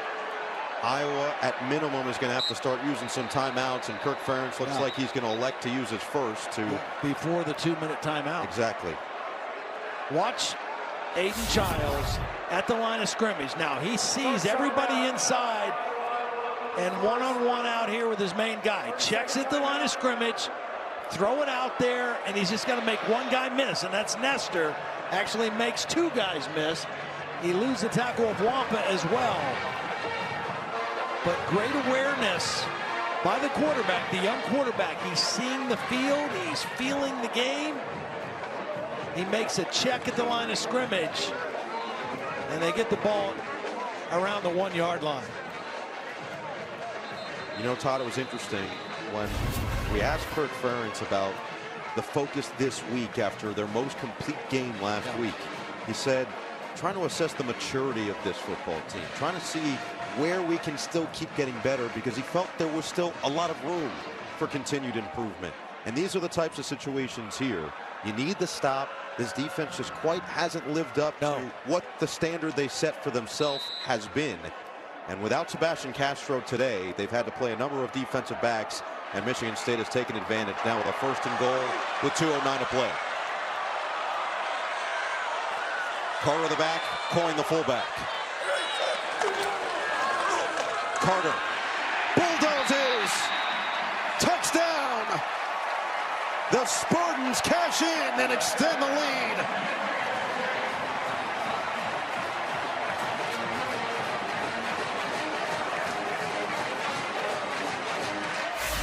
This is power football. They crash down here. They take Newman, the backside guard, and lead him through.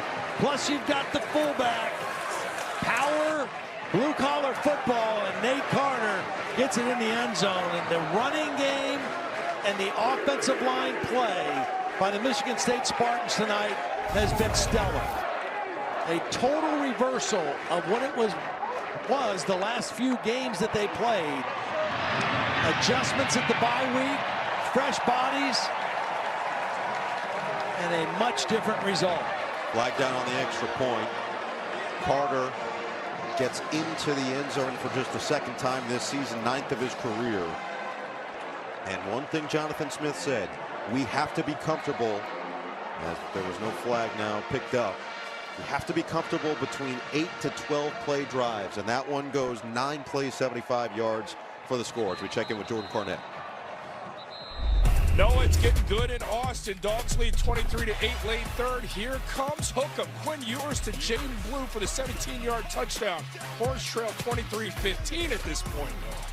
#1 team in the country starting to make a little bit of a push in that second half. Heard it with Sims and MT at halftime, that Texas-Georgia back and forth, but could be a little bit of a comeback situation. All right, so you've got 2:03 left, you've got 2 timeouts, and the 2-minute timeout coming up here for Iowa. We saw the explosive play with Caleb Johnson, but the pass plays that came in the third quarter have been hard to come by here in the fourth. Yeah, and Michigan State, as aggressive as Joe Rossi's defense has been for most of this game, they've got to play a little softer, a little safer, try to keep everything in front. They can't just sell out for the run. They got to play softer zone defense and force Iowa to throw the football and take short gains, because the clock is their best weapon right now.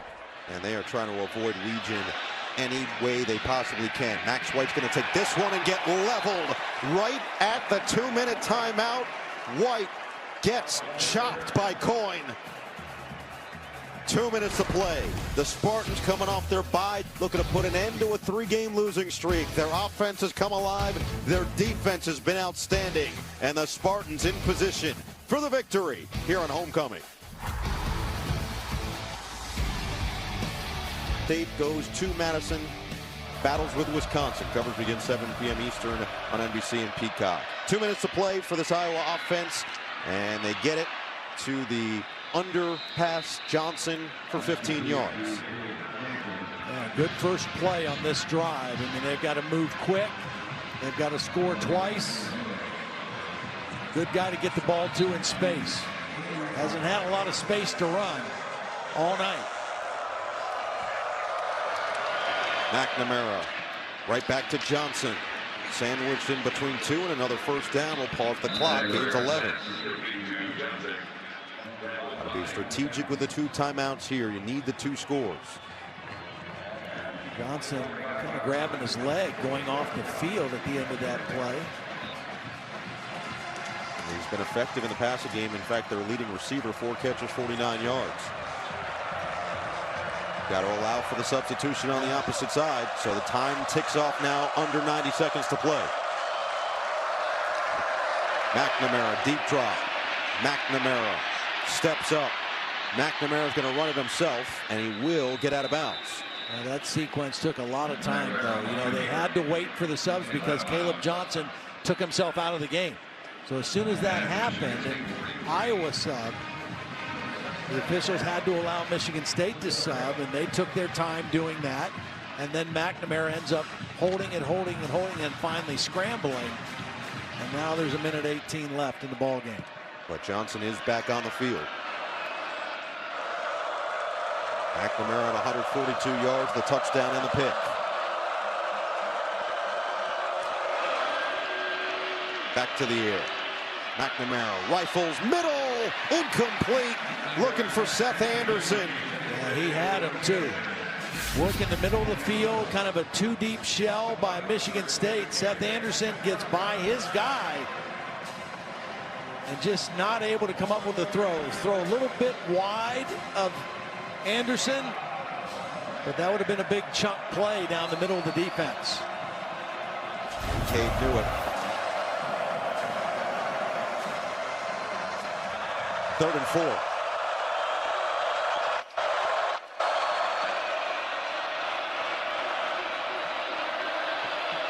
Turner bringing some pressure.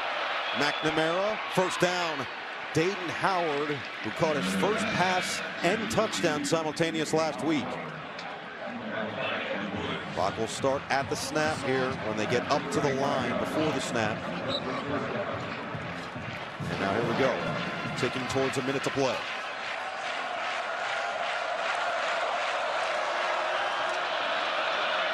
McNamara, sideline, overshot, buoy. Well, the only good thing about that play, the clock stops now. Lots of substitutions for Iowa personnel-wise. Michigan State subbing as well. Got a chance to huddle up and get the right play called here instead of doing it all at the line of scrimmage. Now Max White, junior running back, is going to be in there with Johnson on the side. Who can step up? Who can win right now for Iowa? Vanderzee caught the touchdown in the third quarter. 2nd and 10. 3-man rush, dropping 8, making the throw underneath. White was not in the right spot. It'll be 3rd and 10.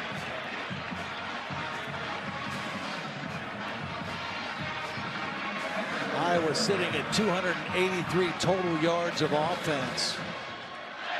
Really a masterful job by both the Michigan State offensive line, and the Michigan State defense.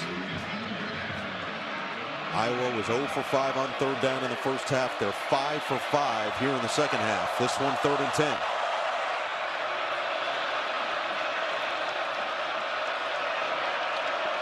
McNamara on courts, incomplete. He threw it up for Anderson. The immediate contact came from Angelo Gross, and it's 4th down. That time Michigan State brought a little pressure. Ended up in some man coverage. Angelo Gross on Anderson. It was a high throw. And Anderson not able to come down with the football. Ball really kind of sailed on McNamara.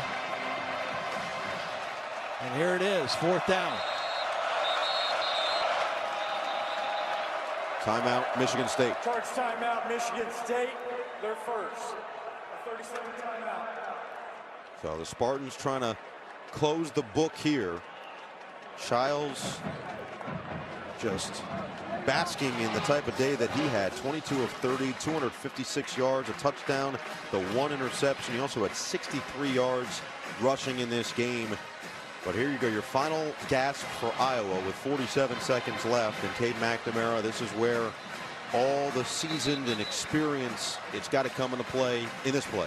Yeah, it does, and he's going to have to get somebody that gets beyond the first down marker and finds a hole in the zone, because I would be very surprised if Michigan State doesn't play zone here, try to keep everything in front and tackle. So they got to get beyond the 25-yard line and find an opening in the defense. Caleb Johnson back in there. Terrell Washington Jr., who had 6 catches against Washington, is also in there. 4th in the ball game for the Hawkeyes.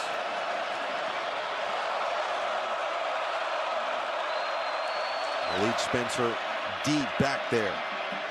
McNamara sideline open. Oh, it's caught and a flag. Jacob Gill makes it 1st and goal. Now we see which direction this flag's going. There's a hat off too. Let's see what we got here. Ron Snodgrass will deliver the news. Illegal touching. Offense, number 5 went out of bounds and was the first to touch the ball. Lost it down at the previous spot. 1st down, Michigan State. That's a great call. Yeah. When I saw the hat off the official, that's normally what they do when they see a receiver go out of bounds. And he clearly ran out of bounds on his own and came back in. There it is right there, the right foot clearly on the line. And just a mistake by Gill not knowing where he was on the field, because he was open and McNamara put the ball on him. But no good because of the penalty. It'll seal it for the Spartans. They'll take one final knee here. 481 yards. They'll probably go to 480 now with that knee. But what an offensive performance by the Spartans. Their offensive line, Aiden Childs grew up a lot tonight. In front of their homecoming crowd, and coming off the bye, Michigan State snaps a 3-game losing streak. 32-20, the final over Iowa.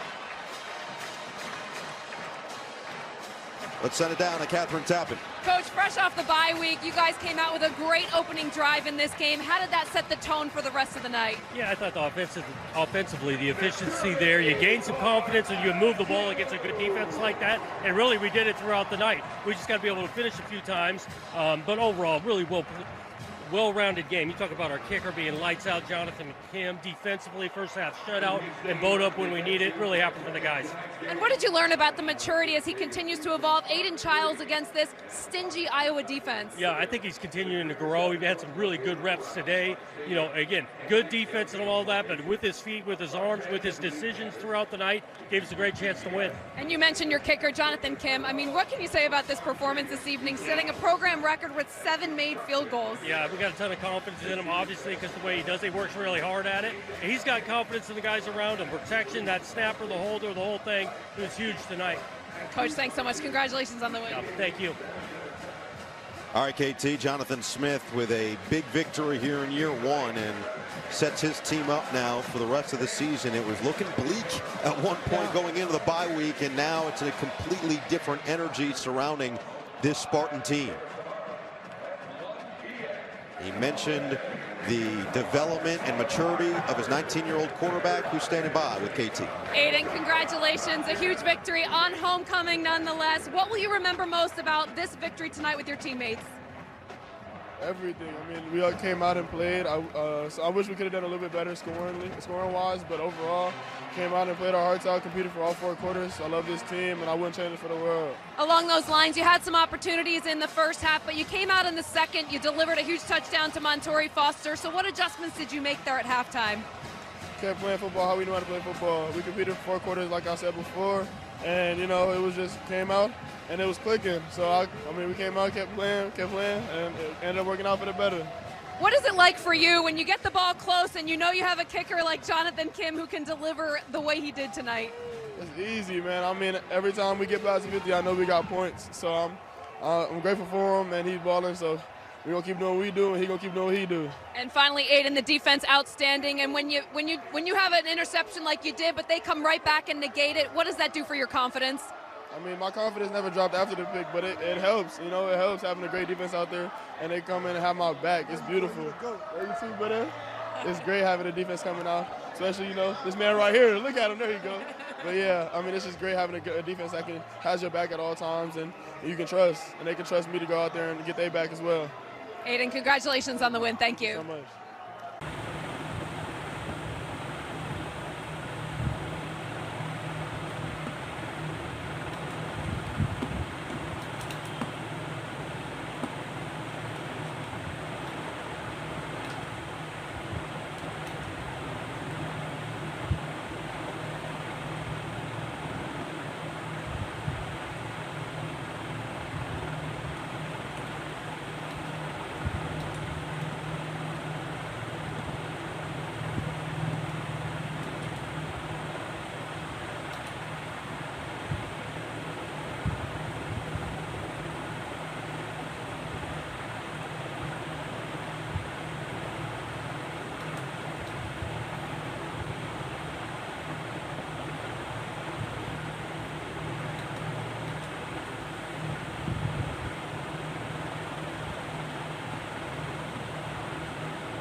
கொன்னுட்டான் Leo Leo வராரு 2 தரல